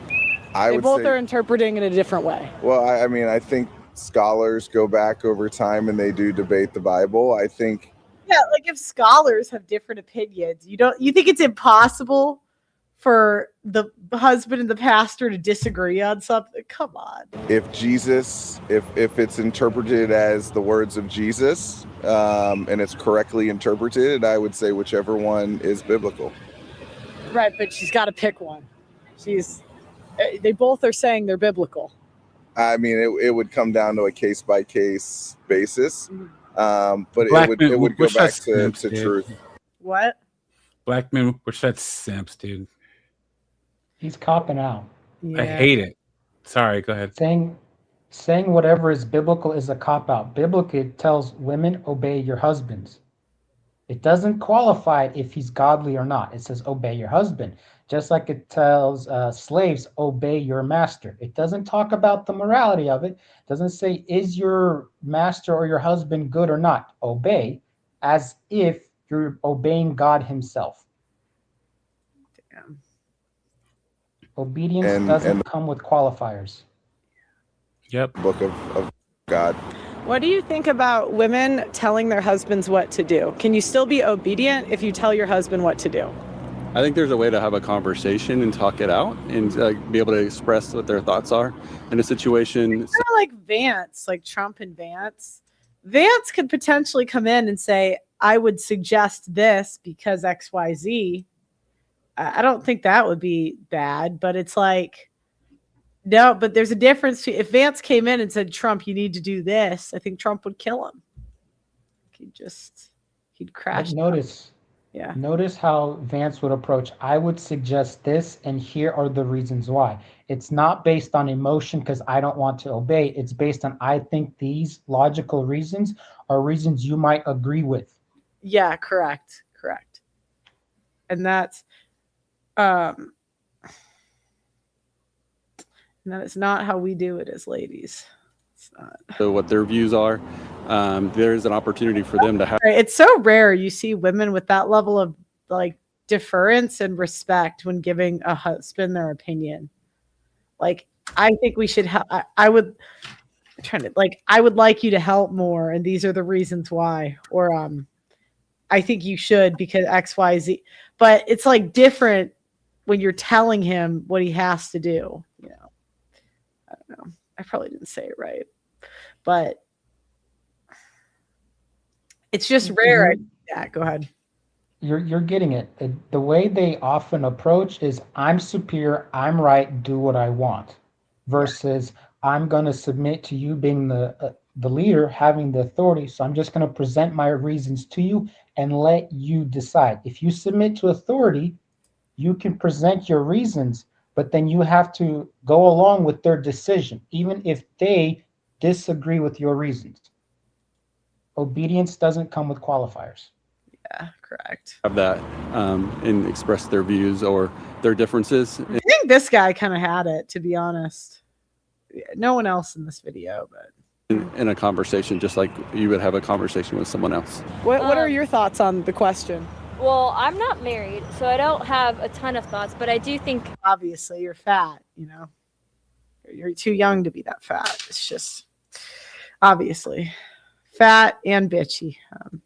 scripture is clear where it says to submit to your husbands. What that means isn't necessarily do what they say and only what they say, because the other side of that is they're supposed to care and love for their wives. And so it's as Jesus is the head of the church, so is the man of the household, and yet women have come along as the helper and completer of that. And so I think it's actually a beautiful working together kind of thing. And so I'm not married. And do you post this anywhere? Yeah, on YouTube. Okay. Are you as you're asking people to speak this, are you telling them that they're going to be on YouTube or anything? Yeah, I mean, it's pretty obvious with a mic and a camera, but it's a one-party consent state, so it's public property. So totally. Yeah. My short answer. She's trying to protect her reputation and not saying something that's going to make her look bad, that she knows she's in the wrong. Do you see that thinly veiled threat? Like, are you going to do this my way? No. Yeah, I saw it. Do people know? There's a giant camera. I mean, I don't know what more. I'll tell you what, just as a YouTuber, people in the chat, when you're doing YouTube videos, the most annoying thing, people, look, I don't mind. I'm never going to throw a camera in someone's face that doesn't want to be there. I'm not that type of person. But what happens is you pay a producer to come out. That sign was like $120 if anyone cared. I paid for my sign. I paid for my equipment. I have my little thing. I'm not making anyone do it that doesn't want to do it. You always want to draw a lot of attention, so they come to you. So you're not just. I don't really like the style of interview where you ask a question fast and like put it in their face. Like, that is a style. It's not mine. I like them to come up But what'll happen is these women, usually women, will come up, argue with me, and then say, "Don't put me in this." It's like, you just wasted 30 minutes of my filming time. I mean, you could have just walked by. you could have walked by and never spoke to me again. Like, we could have never, but you want to argue with me, waste my time, and then tell me I can't put it on camera. I like you guys to know the behind the scenes that you get. And sometimes these women, one of the women was such a demon about this that she mass reported my channel and was part of the reason I got demonetized, because I told her, I'm like, no, you came up to me. Like, I'm not, this is a one party consent anyways. So, yeah, this is, no one's forced in these. I don't put cameras in people's faces, even though I could. That's illegal. I just don't like to do it. So anyways, It'd be like, I would hope that a Christian woman and man would work in concert as a team inside the confines of marriage. Is that an answer? Does that count? Do you think that Christian women should obey their husbands? What do you define as obedience? There you go. Already lost. As in, like, being inferior? Sure. Women or Christian women are not necessarily inferior to their husbands. However, there's a verse in the Bible that says you should honor your husband and the husband should honor the wife. So that looks in a form of like obedience, of kind of looking to them as the male of the household, or like the greater, maybe like decision maker, but also the man also has that responsibility for the woman. Do you think it's in a woman's place to tell a man what to do? No. I thought her answer was the best out of the girls, actually. I have hope for her. What? I have hope for her. I know. I don't have hope for any of these broads. Sorry. This is a cult like church, allegedly. It's like Watermark or something. I don't know much about it, but everyone I've told that I went to this church told me it's a cult. So I don't know, it is or it isn't. What are your chances of doing this with Myron in front of a church? Not obviously in a non-agnostic way like you were doing here. Antagonistic. Antagonistic. Yeah, I could do that. I'm sorry. Go ahead, Mark. How many of the women were combative? Or like argumentative? They didn't want to say just yes. I mean, none of them just said yes. I would say the one girl, I think 3 in this video, I would say weren't like bad. Like, they were better than the others 3. All had a butt pretty much, but I don't find this girl to be combative. I didn't find, let me go back. I didn't think she was combative. She was combative. I didn't think she was combative. I didn't really get obedience from her, but I didn't get straight out combative from her. She was somewhat combative. The most combative ones, I think, were her. I agree. She had a better heart posture, maybe whatever. But I think she's crazy. Let's see. She was the worst, second worst. The worst was the one with the dress. I thought this one was the most, because I felt like that was a thinly veiled threat. And like, you're telling me what to do. Who are you? I'm not, like, you think you know better how to do my, anyways, maybe I was just triggered. It's possible. But yeah, I think that's my analysis of the women in this. For the men, he was weak. Dude in the back, less weak than the other guy, but still a little bit. Less weak than the first guy, but still a little bit. I thought he was the strongest guy. I'm like, what do you thought? That was my analysis. Okay, let me ask you this. Yeah. Do you think the men in that church have the courage to call women out and hold them accountable? No, God, no. It's a cult. Yeah. Wait, what? That's like most churches now, though. I think. Yeah. He would agree, right? Yeah. I would agree. If they're feminists, they're a cult. Yeah. Yep. I agree with that. If they don't like that label, well, if the shoe fits, wear it. Otherwise, change the size of your damn foot. The other thing I realized is the reason, because, being a introspective person, right? They came up to me and, they're saying, oh, you're bothering people at church. And at first, you start to think, am I bothering people? And then I thought about it if I was in their shoes and I saw a sign and I'm like, no, I think they just don't want it to be public what they're teaching in this church. Because I was thinking about it. If I'm a teacher and my students know the material, I don't really care if they're quizzed. I don't really care, especially if they're adults. And I'm not forcing, I could definitely see having it I've seen interviewers go up to random people, throw a camera in their face, ask a question really fast. That's legal. You could do it, just not my style. And so I realized it's not me, it's them. They are afraid of what they're teaching getting out because it's not biblical, is my opinion. Yep. They were afraid of the status quo being challenged as not measuring up to the Bible that they proclaim as their authority. That's pretty good, actually. I didn't think. Okay. Just context, YouTube channel. I'm single and not the right person to ask this. That's humility. She was my favorite one. She's the one. See, the youngest. Not a surprise, fellas. The youngest and cutest has the most hope. You know what I mean? It's like, but I feel like even the one not fat girl was the happiest. It's like water is wet, the sky is blue. Date women that are 22.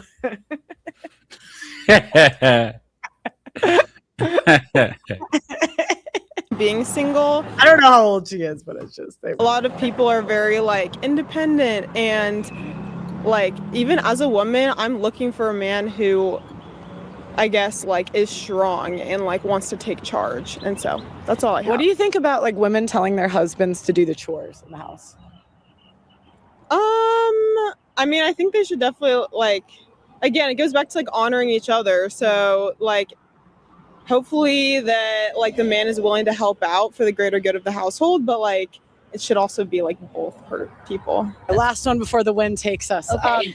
Do you think it's okay for women to tell their husbands what to do? No, not in that way. Absolutely not. I believe that there's a way. I believe that you can suggest and say, hey, honey, what about this? But not tell them what to do. I don't believe that. All right, guys, thanks for watching. The weather is going to take us out today, so we got to go. But thank you so much for watching. Let me know. Security actually also took us out, so it actually wasn't just the weather, but the weather was coming anyway, but the security wasn't the church. They actually got us waters. That's the thing. They'll ask you to leave and still bring you water. I'm like, this is great. But the building, yeah, they asked us to go because but the weather was coming. So I was like, but sorry, go ahead, Mark. So the security of the building or of the church? No, the building. The church asked us to leave. And then I just said, well, it's public property, which it is, a sidewalk. But so you can go on the sidewalk is kind of the way it is. That's public property. They can't do anything. The grass we were on, I didn't realize was part of the building's property or whatever. So, but then it was but at the time they asked us to leave the building, the weather came, it was about to start hailing or something. So we it kind of was just a good time to wrap. Okay. I want to comment on something. The women are talking about the husband is supposed to honor the wife. Yes. In fact, God gives a very serious warning in scripture that if a husband does not honor his wife, his prayers will be ignored. As in, God will refuse to listen to the prayers of a husband who dishonors his wife because she's the weaker vessel. Now, that concept of honoring the wife, I think women misunderstand that and intentionally manipulate that to give me everything I want. That's not what it means. Yeah, I agree. Okay. Well, what you think? This is the end. All right, we'll bring up some panelists to give their thoughts, starting with Andre. You've been waiting a while. Thanks for waiting. We appreciate you. What are your thoughts on the video? What? Hello, you guys hear me? I hear you. All right. So, what are your Well, thoughts on the question? Why is it hard for Christian women to obey? And any thoughts on the video? Go ahead. well, um, I can't speak for women why it's hard for them to obey. It's just Christian women, when they get married at church, they kind of have that in their vow. So it's kind of their duty. I actually wrote it in the chat earlier when you were at the beginning of the stream. But I think that the modern society, the way it functions, and the values that we show everywhere in media and social media, it's the reason that they have a hard time with it. Okay. Thanks for calling in, Andre. I appreciate you. All right, Donnie, welcome to the show. Why is it so hard for Christian women to obey? Hey, Pearl. Hey, Doug. Hey, Mark. I think the flaw is Christianity itself. If you understand it from a philosophical point of view, herd morality versus master morality. Like Christianity is all based on sacrifice, unity, love, and basically, if you're framed as a weaker group or a weaker person, you're seen as good. So women, certain minorities, all this woke garbage. You're weak, therefore you're good. You're strong and powerful, aka white people and men. You're bad. We gotta tear you down. And I mean, a lot of us would be progressive by original standards, but let's look at the Amish, the actual trad-cons. They have 6 or 7 kids per woman. Oh shit, I said 6, 7. You know, poverty and tradition keeps hoes in line. Before I split, I just had one thing I wanted to say. I really want to see your documentary when it comes out, but is there a section addressing Ronald Reagan's role in divorce? A lot of red pill people crap on him, but he actually wanted no-fault divorce to help men because of his own divorce. Well, I don't want to spoil anything. No, but that's interesting. Doug, if you could just write that down, maybe it could be something we could look into. We weren't planning on it, but we're still in like early stages of editing. So. And I want to split. I want to be fair to you guys. P.S. As a redhead, you look better in blue or green. Don't wear red. You look like a ketchup bottle. And on your fitness goals, don't feel ashamed for caring about that shit. Because I can't stand people who keep saying, I don't give a fuck. I don't give a fuck. Like, you care about pursuing excellence, you know, getting better. I was on a sports team. I won my basketball championship game 20 years ago. I used to bowl. I was good as fuck. I'm old now, but pursue excellence. Be great at something. Take pride in your accomplishment. All right, I'm gonna split. Thank you. Oh, you guys are gonna hear about my splits the entire way. That's coming whether you like it or not. Okay, Darian, thank you for coming on to the show. What are your thoughts on the video and just the general topic? Why is it hard for Christian women to obey? Thanks for calling in. Okay, so yeah, I have a quick answer. So basically, I think those women, whether they realize it or not, they are not, I think, purely Christian. I think the problem is that they adhere to feminism more than to Christianity, because all those women who were giving the yes but answers, they are started to give you answers that reflected feminism and not what's in the Bible. And I just want to give a quick example. So when you guys are talking about the verses that refer to let women learn in quiet and all submissiveness, I do not permit a woman to teach or exercise authority. One of the women gave the answer that most women give, is that women in that particular time period were argumentative. That's not actually what the Bible says. The very next verse tells you the reason why Paul is telling women to be quiet in church. And it says, in particular, for Adam was formed first, so Adam is the primary, then Eve. And Adam was not deceived, but the woman was deceived and became a transgressor. So it's literally telling us that it's part of women's natural being to be deceived. They're subject to being deceived. And I think that's what we see a lot. And when I see women preachers, I see them very often bringing feminism and bringing the world into the church. So next time someone tells you that, those verses 13 and 14 gives the actual reason, and it's not something that was contained within first century biblical times. It's actually, the reason goes all the way back to Genesis in the beginning. Okay. It's both. It's both. Because that letter is written to, if I'm not mistaken, Timothy, who's the pastor at the church at Ephesus. And you have the letter written by Paul directly to the church of Ephesians. And then you have in the book of Acts what happened in Ephesus. Ephesus, their chief god of the city was a woman. So they were a feminist society. So this is a church where people are trying to get out of feminism. They're trying to break with the culture of their city in order to be biblical. So there's that. And then that verse after explaining, because Adam wasn't deceived, it also explains why feminism is so prevalent, because women are easily perceived with emotional arguments that feel right versus logic that actually maths correctly. Mm-hmm. One more is that, when you guys in the video talked about wives submitting to your husband, it's also the very next verse. It gives the reason why. It says that wives are to submit to their husbands as the church submits to Christ. So every time they would give you an example of why they shouldn't completely submit, it would be good to just ask them, okay, try to transpose their example and say, do you treat Christ this way? Like if they say, well, it depends on the man. That's a good question. I'm going to write that down. I have a thing in my notes. Do you treat Christ this way? Do you qualify your obedience to him based on whether you agree with it or not? That's exactly the question. Qualify your obedience to him.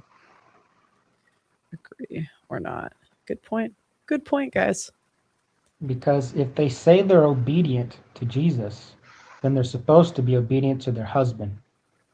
Yeah, if because they qualify their obedience to their husband, by definition, they're not being obedient to Jesus. Yeah, because it literally says that the husband is the priest of the home. So it's the Bible gives us hierarchies and examples that are supposed to be examples of how we treat Christ. So and it literally says the church submits to Christ and the woman submits to the husband. But here's the problem. They say the wife should submit to the husband like the church submits to Christ. How many churches are actually submitting to him and actually demonstrating the proper model of obedience? Not that many, and it's because they are letting the world in, and feminism, I think, is probably a primary example. They're so afraid to offend women that they're little by little they've let feminism in, and it's worldliness creeping into the church. And the Bible tells us to separate the world from the church. But the opposite is happening. But Christ did warn us about that in Revelations, that this is how it would be, that there would be preachers that would be essentially rejecting Christ from the pulpit. So that's where we are. Cool. Well, thanks for calling in. I appreciate the input and the question. Thanks, Pearl. Wicked Witch of the West. Why is that your name? Good morning. Are you wicked? Is my mic working? No, it's echoing a little bit. I'm going to drop you and then bring you back up. Brad, welcome to the show. Hey, how y'all been? Oh, good. Is this Brad? You call in a lot, right? Are you used to it? Yeah. Okay. So what are your thoughts on Christian women obeying and just the topic at large? Yeah, I was loving that episode. I think you should do a lot more of those, like hit the street and do the interviews in real life. And I was loving that episode because I'm not a Christian, but I read the Bible 3 times. And I went through a phase where I was looking up all the explanations and debates and all this stuff. So I'm pretty familiar with it. And Christian women, they just do not follow the parts of the Bible that they don't like, straight up. And neither do the men. That's why Christianity is a complete joke nowadays. And that's why they don't follow. When you go to the Christian church, they just pick and choose whatever they want. It's a bunch of feminist women. It's a bunch of weak ass simps. And it was driving me crazy when when they were telling you, oh yeah, about being silent in the church and obeying the husband, and they have all these mental gymnastics, and they're like, Paul only meant for those women at that time at that church to do that. As far as I know, they're just pulling that out of their ass. It doesn't say that anywhere in the Bible. Now, maybe they have some other source, but the bottom line is they're going to find a reason to make anything they don't like. Oh, it was only for that time, only for that person. Okay, bro. Yeah, Paul's going to write a letter only for those women, but all the other women for all other time, y'all could run the show. Y'all could do this and that and the third. And then, I'll land the plane soon. But then they say, it just drives me so crazy. Then they say, oh, yeah, we submit, but the man also submits to us. So it's like 50-50. And it also says that the man should love his wife like Christ loved the church. So fucking what? What the fuck's your point? Yeah, your husband's supposed to love you like Christ loved the church. How the fuck does that mean you don't submit to him? How the fuck are they mutually exclusive? Yeah, I can love my wife and she can still submit to me. So what the fuck is your point? And then one thing I got to say too is like, even I'm a fan of Andrew Wilson, but he's obviously Orthodox Christian. I'm not Christian. I respect the positive aspects of it, but the negative aspects of it, I throw in the trash. I could give a fuck less what the Bible says, what the church says, what the preacher says. I'm my own fucking man. I run my life how I want. I run my relationship how I want. But Andrew Wilson, he said, when you're in the church, it's like you have authority over your wife, but the church has authority over you and the pastor has authority over you. So if I'm doing something wrong to my wife, the pastor is going to come check me and he's going to let me know that I'm not being biblical and I'm not, man, fuck the pastor. Yeah. Fuck the pastor. Yeah. Do you feel like a lot of men would be religious if there was patriarchal churches? Because it seems fuck like yeah. I found like that the most moral guys I know just are not, like the guys that behave the most moral are not religious. Like the guys that don't smoke, don't drink, don't cheat, like they just behave in a moral way, but they're not religious. And when I kind of ask them, I think they're just sick of wasting their time on Sundays with this like gay people. Yeah, no, it's a complete waste of time. There's actually a book called Masculine Christianity. I haven't read it, but I know the gist of what it's about, where these are Christian men that actually stand on business and they call this bullshit out. And they say, no, like the Bible means what it says. That's what drives me crazy is those verses. They mean what they say. It's like, this is literally what 90% of Christians in America do. It's like if you had a Bible verse that said word for word, under no circumstances are you ever allowed to eat apples. And then the Christians be like, oh, well, what it really meant was,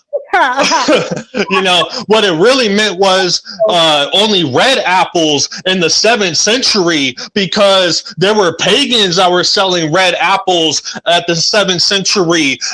But nowadays it's different context. It's different culture. It's different. It's like, is that what it fucking says in the book? Or is that what you're pulling out your fucking ass? I there was literally, let me say, don't laugh at this. You wanted to say this for a while, huh? No, I've been, dude, this drives me. This is why I say, man, the red pill space has overlap with Christianity because real Christianity is conservative. It's patriarchal. That's fine. You got to stop yelling, though. Just calm down a little bit because the sound's getting a little bad. Okay, sorry about that. I'm just sorry about that. But with the Apple analogy, was that good? Is that spot on? Like they bend over. Yeah, I'll give you. Okay, I'll wrap it up soon, but this will make you laugh. This will be good. So there was a Christian apologist that I watched a lot of his videos when I was in that phase, and he's one of these guys that they all bend over backwards. That's all apologetics is like mental gymnastics. And somebody asked him a question about modesty, about female modesty, and he said, "Oh, the Bible adapts to the culture and the time. So like in our culture," he literally said this word for word. He's like, "In our culture, it could be modest for a woman to wear like a long sleeve shirt, but in another culture, if the norm is to walk around topless, that could be modest because that's the culture. That's the time." I'm not like I just think you can just tell. Like it's just I'm not like for the muzzle, the burqas or whatever. I think that's a little extreme, but like I think we can all tell when an outfit isn't modest. Like we can all just see it. Yeah. No, that's the thing too. There was a video I saw the other day because it pops up in my feed because I still watch them for fun, for entertainment. I just love debate. I love the intellectual part of it. It was like one Christian woman versus 12 Muslim women. And this Christian woman, she's like, speaking Christianity. She has double D titties and they're just hanging out and they're showing cleavage. But then she's like, "Oh yeah, I stood up for Jesus today." But you have your double D titties hanging out. It's like Michaela Peterson. "Oh yeah, I'm this conservative Christian woman. Oh, look, I'm breastfeeding under the guise of breastfeeding. Look at my tits. Look at my tits on Instagram." And can I, man? Can I say one last thing and then I swear I'll hop off? One last thing. Okay. I just want to say, like I said, I'm a fan of Andrew Wilson, but his whole thing about the preacher having authority over you and he's going to tell you how to run your relationship, that's completely anti-red pill. No man should ever do that. No man should ever do that. The only person who has authority in your relationship is you. No fucking priest, no fucking church, no fucking Bible. Do you think it's only Andrew Wilson isn't red pill, so that's just out. And remember, the worst thing about Andrew Wilson, I like Andrew Wilson, he's great, but this whole find a virtuous woman and just marry her because God got you, bro. That's the worst part about Andrew Wilson. Hey, Pearly, we actually have a woman calling in. All right, thanks for calling in, Brad. Yeah. See a woman, that's hilarious. I'm sorry. Hi, hello. What up, Elena? Is it Eliana? Yes, my name is Eliana. Yes, hello. How's it going? Where are you calling Could you out? hear me? Yeah, I can hear you. Where are you Hello? calling out of? Where are you calling out of? Hello? Hello. Hello? Yeah, she's got to figure out her mic. Okay, RJ, welcome to the show. Where are you calling out of? Australia. Oh, cool. Have you called them before? Have you had your camera on before? No, I've never had my camera on before. Okay, your voice sounded familiar, but Yeah, I was on a few weeks ago. I don't know if you remember. I mentioned an incident where. Yeah. Anyway, yes, I was on before. what are your One time. thoughts on this whole topic? Why is it so hard for Christian women to obey, or anything you noticed in the video we watched? The reason why it's hard is I'd have to say too much of feminism has inculcated their minds. Like, for example, this morning had an issue with the missus where I told her not to do something, but because my mother-in-law had told her to do something, she believed that was an argument for her to not listen to me because, she said something else. And it's just like, yes, but the issue was you climbed over my authority as a husband to do what you want because you felt it.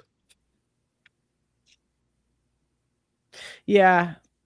So how do you deal with that in your relationship when that happens? I maintained frame. Like, for example, I told her, look, you went over my word, listen to my mother-in-law. I told you that's not how it works in this family. I'm the head of this household. No pastor tells me what to do. Like, for example, the other guy that was just saying that the issue with Andrew Wilson is that, like, he has the priest over him who tells him what to do. There's nuance to what Andrew Wilson means in regards to that, but sort of even for me, it's like, well, no pastor even comes and tells me what to do. Anyway, I told my wife, even if a pastor comes and tells you, "Oh, Josh was wrong on that," you have to listen to him. And it's like, well, it doesn't matter what he says. I said you do this. Next time somebody else comes and tells you something that's not having to do with me, you come and you tell me, and then I'll decide what it is or not. But again, I full of passport bros. Like, I got married with a girl from Europe. We're talking, she had the shitter outside toilet in 2021. And feminism has like gotten through even girls like that. It's insane. It's Really? literally insane. No joke. Like, I'm part of I won't say what part of a community I am, European, but I'm part of a European community where everybody, most of the guys are encouraged, go to EU, get a girl, they're good girls, they're top of the line, they're submissive, they'll love you, they'll obey you. Now, mate, my brother's divorced, I got a friend divorced. It's like, and I'm talking, a lot of these girls are from villages, outside of towns, 3 hours away, with toilets outside, cows, sheep, everything. Bro, it's bullshit. Anybody from Red Pill who says go Europe, go there, nah, it's everywhere. You will not get away from it. And I got married 5 years ago in 2021. So That passport bro stuff doesn't work anymore. how does it just because they have cell phones now, or like what? Yes. Oh man, I went through you're spot on. I went through her phone on her Facebook. She got a Facebook when she was like 14 or something, but she never deleted any messages ever with any guy. Man, the moment she got Facebook, every day, every single day, like, I'm talking hundreds and hundreds of just messages from random guys, older men, younger guys. Obviously, as she grew older, whatever, more and more people. But that's what it was. It's once they got access to social media, that's it. And you can't stop it. Like, when I was talking with my wife now, but when I was just talking to her to get married, I actually went to an elder at our church and I was like, hey, look, she's on Instagram and she barely has any posts, but she's all day on it and on Facebook and everything. He's like, oh, you got to find a girl without it. But I was just like, yeah, but that's impossible. We're talking, again, toilet outside in the winter, middle of the winter, at night. You got to get outside with a lantern, go to the toilet, made out of wood, where you got to dig a hole for the shit and everything. And they still, if they have access to the phone, it's corruption all the way. So you're Literally. divorced. You're divorced. No. I'm married. No, I meant, but you have friends that got the same village or something and divorced. Oh yeah, 100%. My own brother. So, did they all come with social media already, or did any not? No, they all came with it. So Yeah. it's like this generation. I'm in the 30s. So Yeah. 30s down, that's it. That passport bro stuff does not work. Yeah. It never will. So you basically went to some remote part of Europe to find a wife, and you're Yeah, because I'm a part of the culture. I knew friends of a friend of a friend who knew her. They grew up together, blah, blah, blah. and this is it like close to Amish? I mean, you don't have to say. I don't. Yeah, the Orthodox Christian. She actually grew up Orthodox Christian. Got it. That's the fucked up thing. And like, even in this, I won't say the country, but even in this, it is Eastern, like Russia, Romania type countries like that, very traditional Orthodox and stuff. It's like it's just you go to church and that's it. Easter, Christmas, a few times a month, and that's it. There's no actual, like the other guy was saying, like he was railing on about Christianity. Like, to an extent, I know, I understand that guy. Even though I am practicing, I do have that sentiment so many times, because it's just like, what the fuck has it become? Like, it's just do as you will, see as you please. My opinion, it's my way, the highway. And yeah, it's like, I'm married. If you're not able to, it won't work. Hold frame. Something. Sorry. We're seeing all these problems with modern Christianity, the modern church. In the book of Revelation, it actually talks about it. Jesus is talking to the church and he says, come out of her, my people. Do not participate in her sins. He's saying, come out of the woke, feminist, modern church. Yeah, but that's not going to happen. The reality of it is not going to happen. Okay. Like, I know the Bible says I believe it, but that's just not going to happen. I left. I stopped going to the church. I can't go back because I see the hypocrisy. Like, I did that. I left. I walked away. So if I can do it, other people can. If you see the woke stuff, the feminist stuff, and you know it's not biblical and it's convicting you, walk away. You don't have to go to church.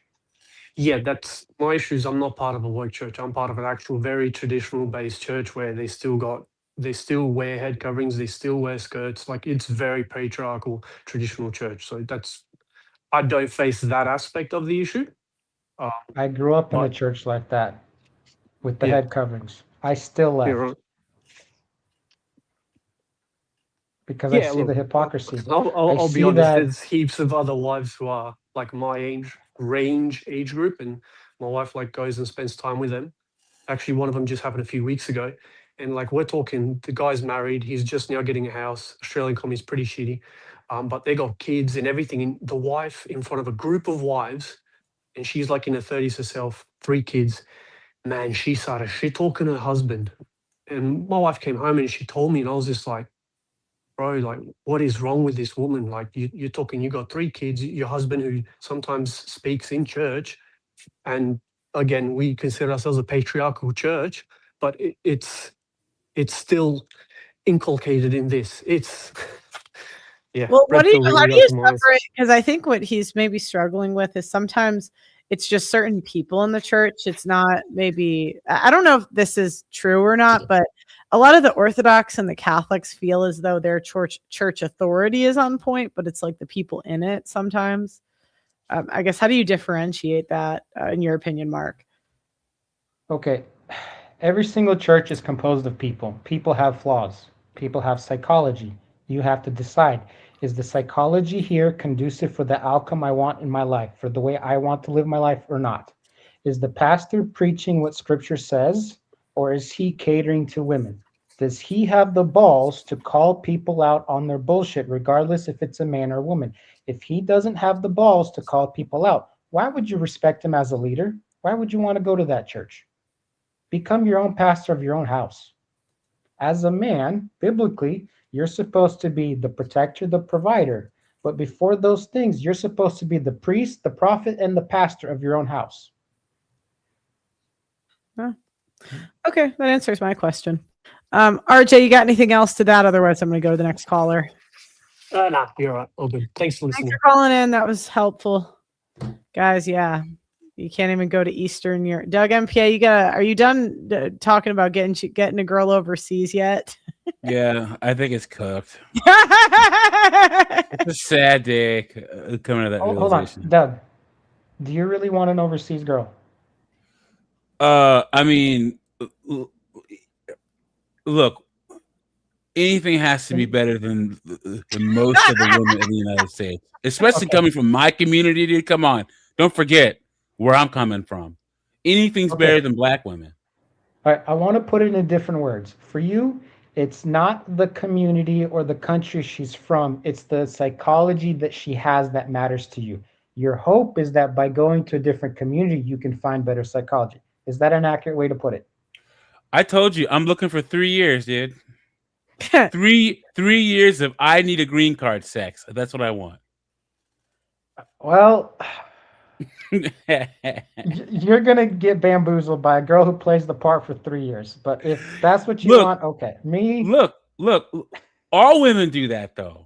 Because American women try to say, "Oh yeah, these foreign girls, they just want something from you." Yeah, you want something from me too. All women want something from you. Just what version of it do you want? That's Seriously, fair. what's the difference between a foreign woman wanting something from you and a freaking American woman wanting something from you? Now, here's the thing: if a foreign woman wants to stay, she can stay. But there isn't more of a likelihood.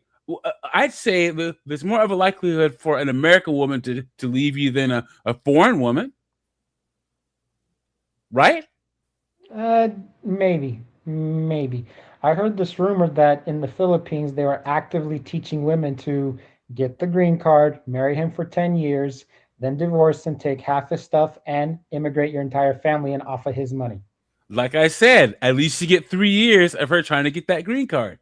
Green card sex Philippines is not that expensive. yeah, green card sex is the closest a lot of guys will get to genuine desire sex. Yeah. All right, hold on. I have a problem with your belief system. Okay, You're approaching this from this perspective that you have to find genuine desire.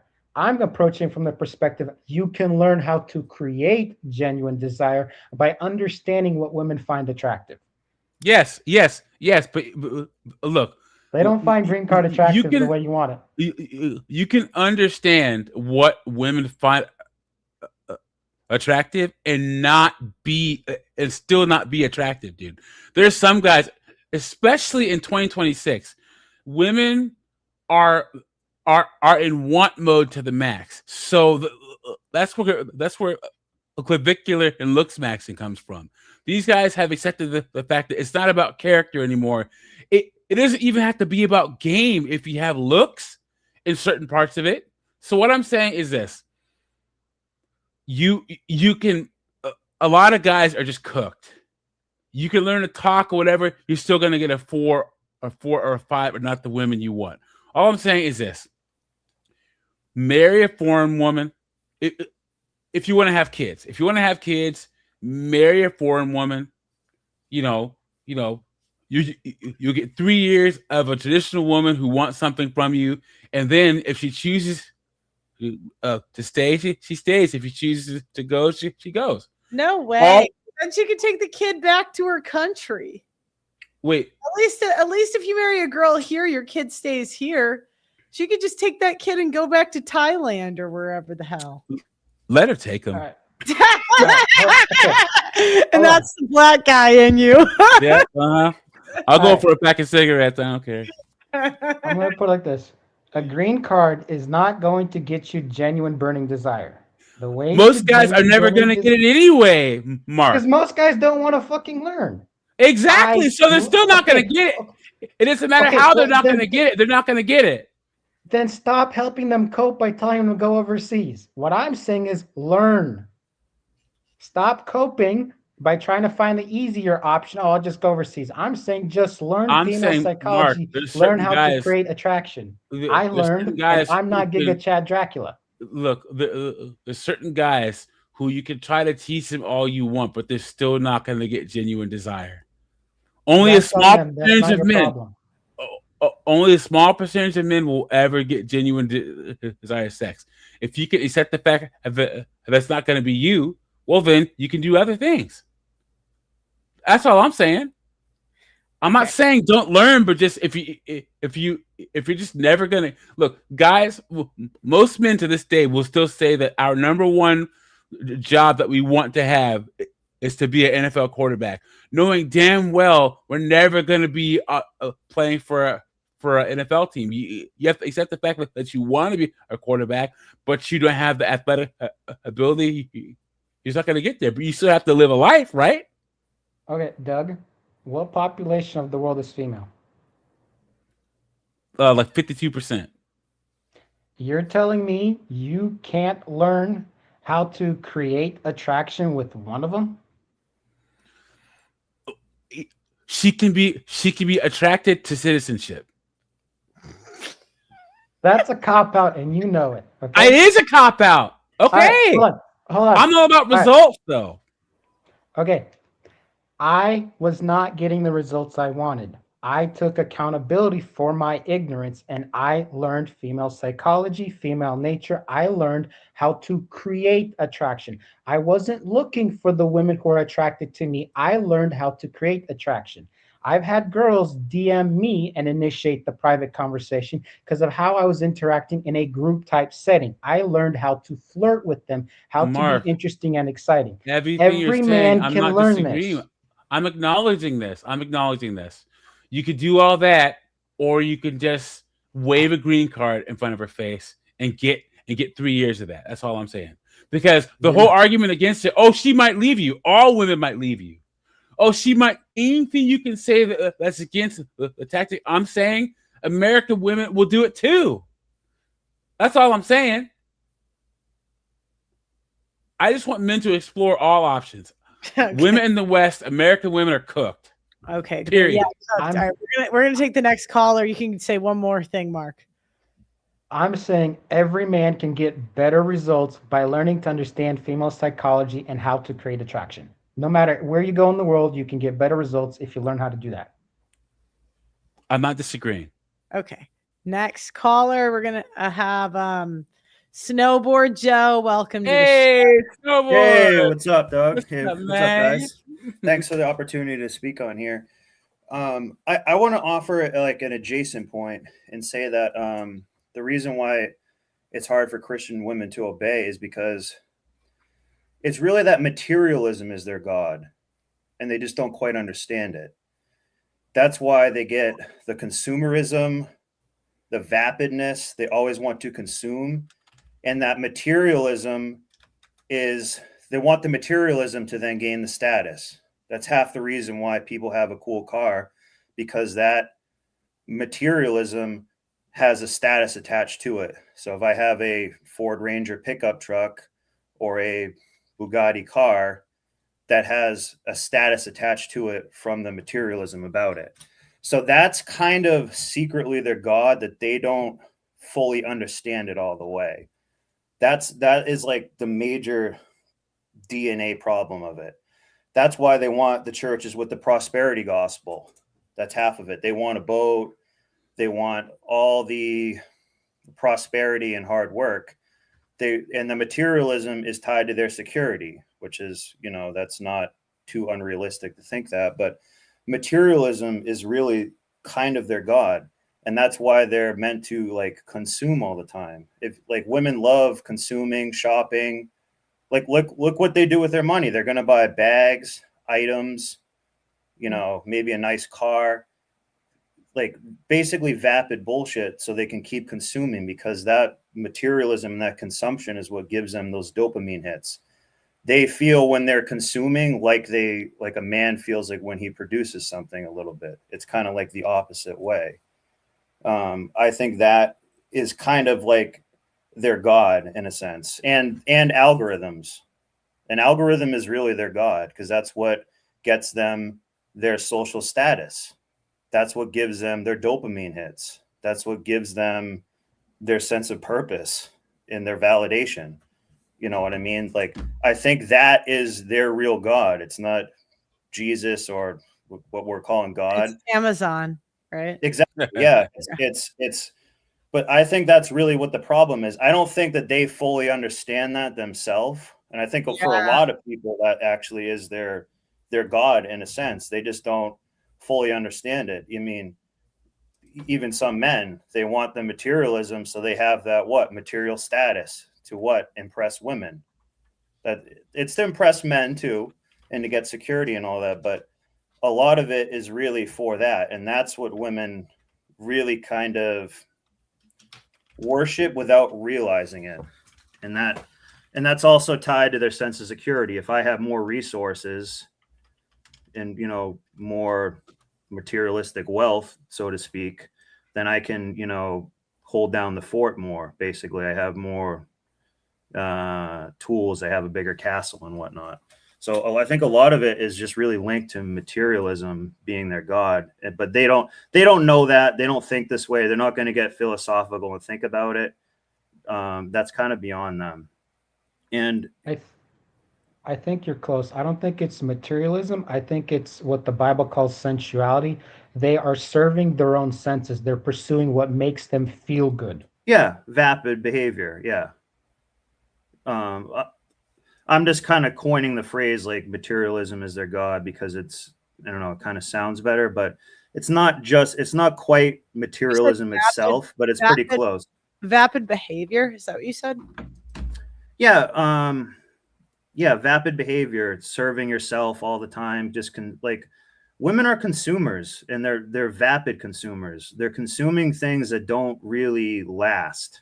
It says it's throwaway stuff. So more vapid is an adjective used to describe something that is dull, uninspiring, or completely lacking in spirit, life, or flavor. It typically refers to lifeless conversations, mediocre art, or tedious situations that lack substance or excitement, aka modern women. Modern woman's mindset. Yeah, exactly. You know what I mean? Like, think about it. They put so much of their life into getting one of these Birkin bags, and they get it, and they just want another one after that. It didn't really. And why is a Birkin bag worth anything? Because of the material status that we give it. It's the same as any other bag, pretty much. It's not like these women are like, oh my God, the craftsmanship of the kids who made this one is better than the kids who made the other one that I bought from the other country. They don't care. They only care about what the outside validation tells it to them, which is the status, the material status, pretty much. I think that is like the main problem, really. And so basically I'm saying they're godless too, because materialism is their god. If you think about it, they are looking for validation outside of themselves, not realizing validation, true validation, comes from within. Yeah. They don't have gnosis, they have hosis. So I gotta look those up.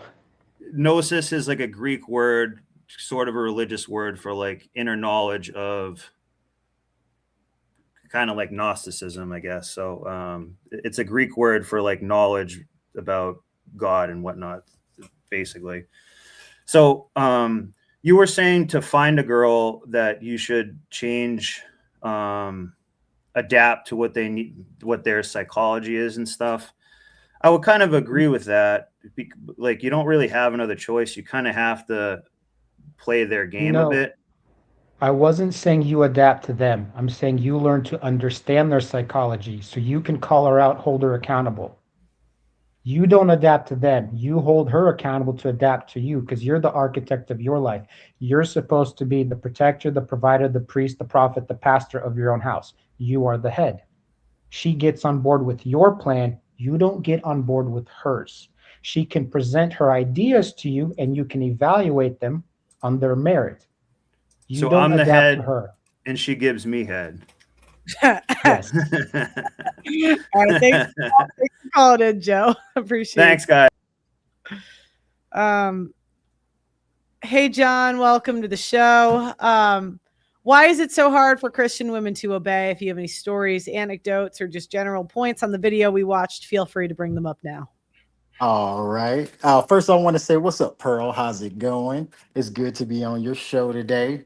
I do think that it's hard for women to obey, and one of the things that the women didn't really bring up was in Genesis, and when the curse came upon us because they ate from the tree, God basically said that the woman's desire will be to fight for the husband's position, basically. And a lot of times this whole fight that they do, right, over the decision making, like the leadership. I want to give an example. So I've been a football coach, like a student assistant coach, and I coached at the high school level and was a head coach. And what people don't realize is there's something called vertical alignment. And with vertical alignment, what it means is that you have a head coach and he sets the vision for the team. And a good head coach, he cannot have a great team without great assistant coaches, right? And so if everyone yields to his leadership and goes for the same vision that he has, that team is successful, aka Nick Saban, right? He's so good, and it's because those coaches follow his leadership. Then you know that you bear that good fruit, because you will see your children go out just like Nick Saban's coaches, and they're winning national championships like Indiana last year, right? And so women, a lot of times, who are having trouble with that, they don't see it because they're stuck within themselves and what they really want. And they want to fight because of the feminism that's in all four corners of the world now. They want to go ahead and fight for what they want personally, when the Bible tells the woman to yield to the husband's, yield to her husband, right? And so it doesn't tell the husband to yield to his wife. And when you're yielding to someone, you're basically respecting them and trusting them in their decision making, but he does include her. The problem is when this argument comes up, they automatically think that people like us are saying, oh, well, she's of equal value and all this other stuff. No, we already know that, because Nick Saban's teams couldn't be good if he didn't have great coaches. They are just as important, and the players are just as important as Nick. That's why he knows how to pick them. And that's why a good man, when God says a man who finds a wife finds a good thing, remember, he said a wife. Just because you're married does not mean that you're truly a wife. right? We got these OnlyFans girls on here. You got if Shannon Sharp would have married that girl, is she really a wife? Hell no. So, it's I think it's very important for them to realize that the husband sets the vision and she's not less important because she's not the main decision maker, but he does include her. I know in my marriage, I would run every decision across to my wife and see what she thought. But I'm gonna be honest, at the end of the day, anytime there was a point where, she kind of made more of the decisions, I mean, it ended badly, really bad. And so I noticed that, and people don't realize some people in a marriage are good at certain things and some aren't. Sometimes the wife is way better at finances. Okay, let her run the finances. But But if the husband's if better you at wanted, That's almost never the case, though, dude. no, I know, but I'm but just making an example. if you wanted though, you don't have to run it by her. Oh no, no doubt. Yeah, I understand that, yeah, for sure. But if you do, right, like if you want to run it by her, right, Yeah. then that's fine as well to include her so she can have, her say of, oh, well, because she might cover a blind spot every now and then, right? I mean, she is the helper, right? And God considers himself, or sorry, he didn't consider, he is. He referred to himself as the helper multiple times in scripture, the same way that he explained it as the wife. So basically what I'm saying is that, yeah, the man is definitely the main decision maker at the end of the day, but I think that the women are looking at it from a power struggle issue, because they want to, the curse is for them to fight for his headship and his position. I want to point something out. Yeah. Remember on Bear Grylls, The Island, when they did men versus women? The Oh men set up yeah. a meritocracy. The reason men are called to lead is because men want to establish a meritocracy because they want to produce results. They Right. recognize who's good at what, who's not good at what, and they're going to Right. act accordingly to optimize for the best possible results. Women oftentimes will ignore merit because of Right. feelings. Right. If the woman wants to be the head of the relationship, it's about her ego, not Right. about the best possible results. Whereas the man is called to lead, he's also called to deal with the consequences if he does a bad job as a leader. Women Exactly. don't deal well with those consequences when they happen, right? I've been in a situation, a relationship. I told my girlfriend at the time, don't do that. She did it anyway. Then she's coming back to me saying, you were right. I should have listened. She didn't like dealing with those consequences. Right. Whereas men, we don't get a choice. We're going to have to deal with it. Even if we told her not to do it, she does it anyway. We're usually the ones stuck fixing the mess. That's why Right. women are told submit to the man's leadership, because we have this ability to have foresight, to think ahead, Mhm. to anticipate things that can go wrong and optimize to minimize those bad things happening. Right. We're not doing it from a power trip. Men who are doing it for a power trip, that's not biblical. Men who are doing it to Exactly. optimize for results, that's the reason why it's supposed to be a patriarchy.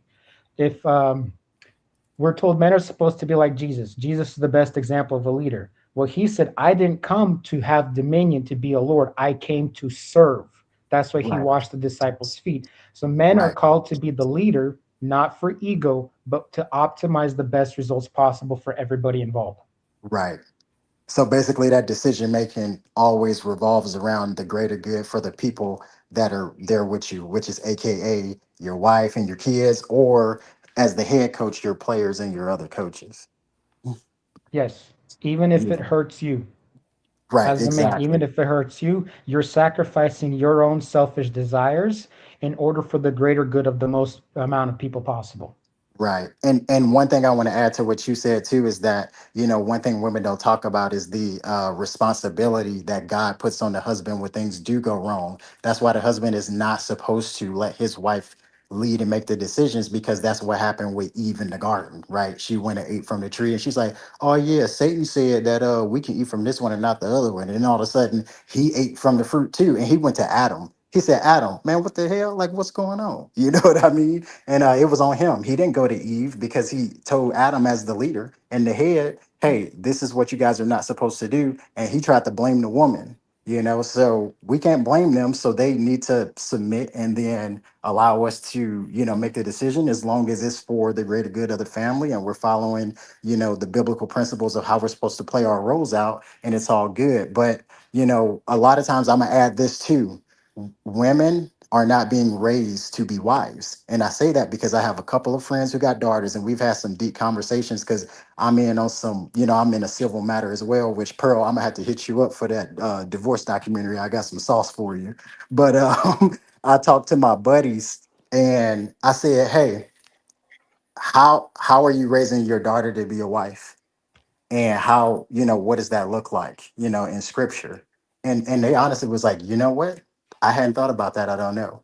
And it seems like everybody's raising their daughters to be independent so they can be able to take care of themselves, and they think that they have to depend on a guy, but it's like, no, a woman can be put together and be prepared to be able to take care of her family. Let's say her husband dies or things of that sort. But here's my question: if the husband does die, well, where's her dad and where's the family, right? Like, if you're raising the your daughter up to be a certain type of woman and everything like that, why can't girls go back to her family if she needs to? I've seen plenty of girls who have lost, their loved one and their widows, and their family took care of them.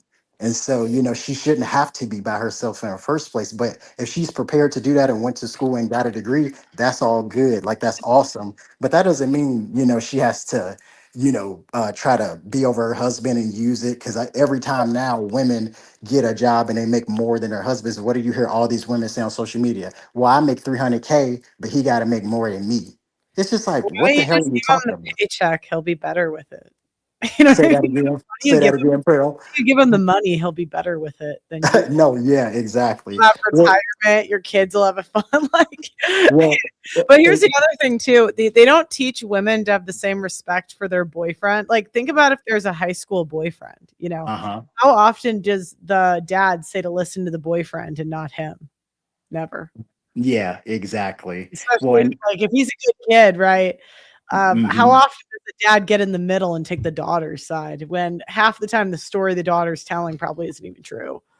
That's very true. And then also, Exactly. if you all watch Effective Purpose YouTube, you'll see that he has an awesome video where he talks about nobody talks about women's sins. And if most people will look at that video and before they watch it, they probably couldn't even list or name most of the sins that women do in the first place, because they look at the women now like, oh, she's perfect, especially if they're pretty. All of a sudden, they're just like better than everyone. It's ridiculous. And one thing, Pearl, that you have brought up too that I wanted to talk about was the word that came to my mind was discontentment. Because it's like, if a man can give you, a roof over your head, food, clothes on your back, and everything like that, and you guys set a vision, why the hell do all of a sudden you need like the best car and all these other things? And that's where the last guy that was on before me, the snowboard guy, exactly was what that goes into is, why do you got to have so much shit? Because it just sits there anyway, and it's all to look a certain way to people, and now you're worshiping your image and you're idolizing all these things when really your focus isn't on your person. And in all reality, it's like, really, it's about the people that you're around, your family and everything like that, and the way that you guys are bringing up your kids. How can you not see a father, with his children, and they love him, and that not make you look at him like, oh my goodness, that's my guy? Like, the children absolutely love him, but instead they don't get what they want. They get pissed off. They take him to court. They take him for everything he has, and they try to fuck him over. And it's just like, it's one of the most evil things I've ever seen in this generation. And it's probably one of the worst times that we've been going through to see this at this level, because the laws side with them and they can just take your kids away and there's nothing that can help you. I mean, it is terrible. Yeah. Yeah, I totally agree. Go ahead, Mark. I want to point something out. Uh-huh. Should the daughter obey the father or the boyfriend? There's a reason the father hands off the daughter to the groom at the wedding. It's a Right. transfer of responsibility and authority. Yep. Well, So that's if go ahead. if she's living with the dad, technically she should still obey the dad. Right. At the same time, the dad is supposed to be demonstrating to, hey, if you're not willing to submit to the boyfriend's authority and leadership over you, why are you dating him? Yeah. Right. Okay, good point. Good point. Yep. And one more thing too is, I think too, a lot of dads get manipulated. They don't realize how deceptive their daughters are. Like, because one of the sins I was thinking about as you were talking that women never get called out for is gossip. yes. And like the ramifications of the gossip. I like, even Yes. when the whole thing happened with Brett Cooper and the Daily Wire, her Yeah. friend was like, and her mother are running cover for Brett Cooper and like spreading these rumors about the Daily Wire and Candace Owens. And it's like, Brett's obviously the one spreading this. Do you know what I mean? But I think Right. that happens, like, that's just one small situation, but that happens all the time on a micro, like on a mass scale. Oh you know? yeah. Well, Well, Pearl, you I'm know gonna add Brett's to that. story. Oh, go ahead. Sorry. Go ahead, bro. You know Brett's story. She was legally emancipated, right? So Yeah. she stopped living under her father's house. And her husband, do you see her husband as being a strong enough man to call her out? L to the no. No. Proving Yep. the point.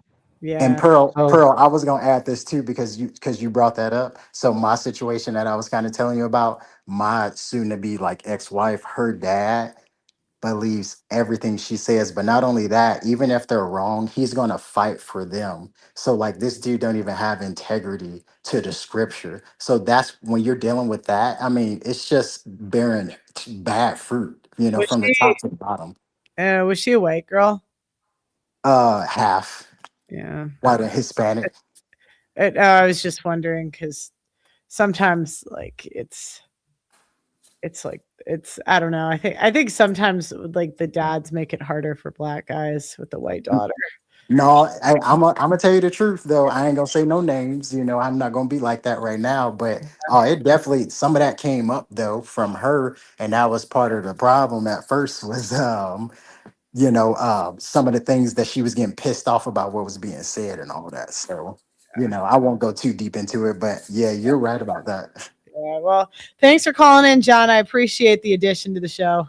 No, yeah, for sure. Thanks for having me. Okay, I think that's here's the what I one. want to say. Go ahead. If the dad believes everything the daughter says, if the dad is easily manipulated, is that the daughter's problem or is that the dad's problem? The dads. So he's going to answer for her future, for her learning how to manipulate and not being held accountable for it.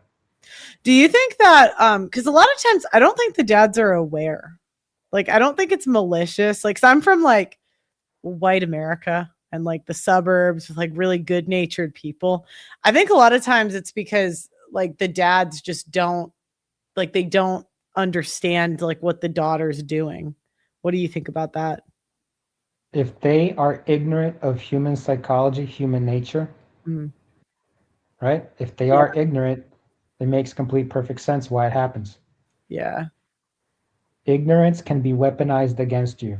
That's why as men, we have to acknowledge we are ignorant. We don't know what we don't know, but we can learn. Yeah, I agree. Thanks, Mark. You've been great today. I'm excited to have you on more of these because I plan on doing more of these in front of different churches. So I'm sure we'll have a lot to talk about. Thanks for having me on. Doug MPA. Yeah, this whole God stuff. I didn't. I never went to church growing up. Both my parents were raised in religious households and they hated it. So I told you my worst experience. My biggest experience with religion was being surrounded by Mormons. And so if you go to the Mormon church and get to do a thing out there, I'll go off all day because I know them intimately. And a lot of their daughters too. All right, bye, Doug. All right, All right, guys. Yeah, we're trying to figure out.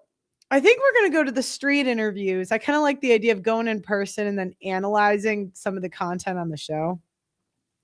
So I think that's kind of where I see the direction going forward. Right now, it's been a little bit rough because, again, the last few months I've invested a lot of money into the channel between like the documentary and, this app. So it's just been a lot of expenses. It's going to be okay because in the long run, I think I'll make it back. But if you want, GoFundMe's in the description. The app's coming up next week. So if you were on the original app, I am going to put you on the new app completely for free. So anyways, like the video. Thank you guys so much for watching and I'll see you next time.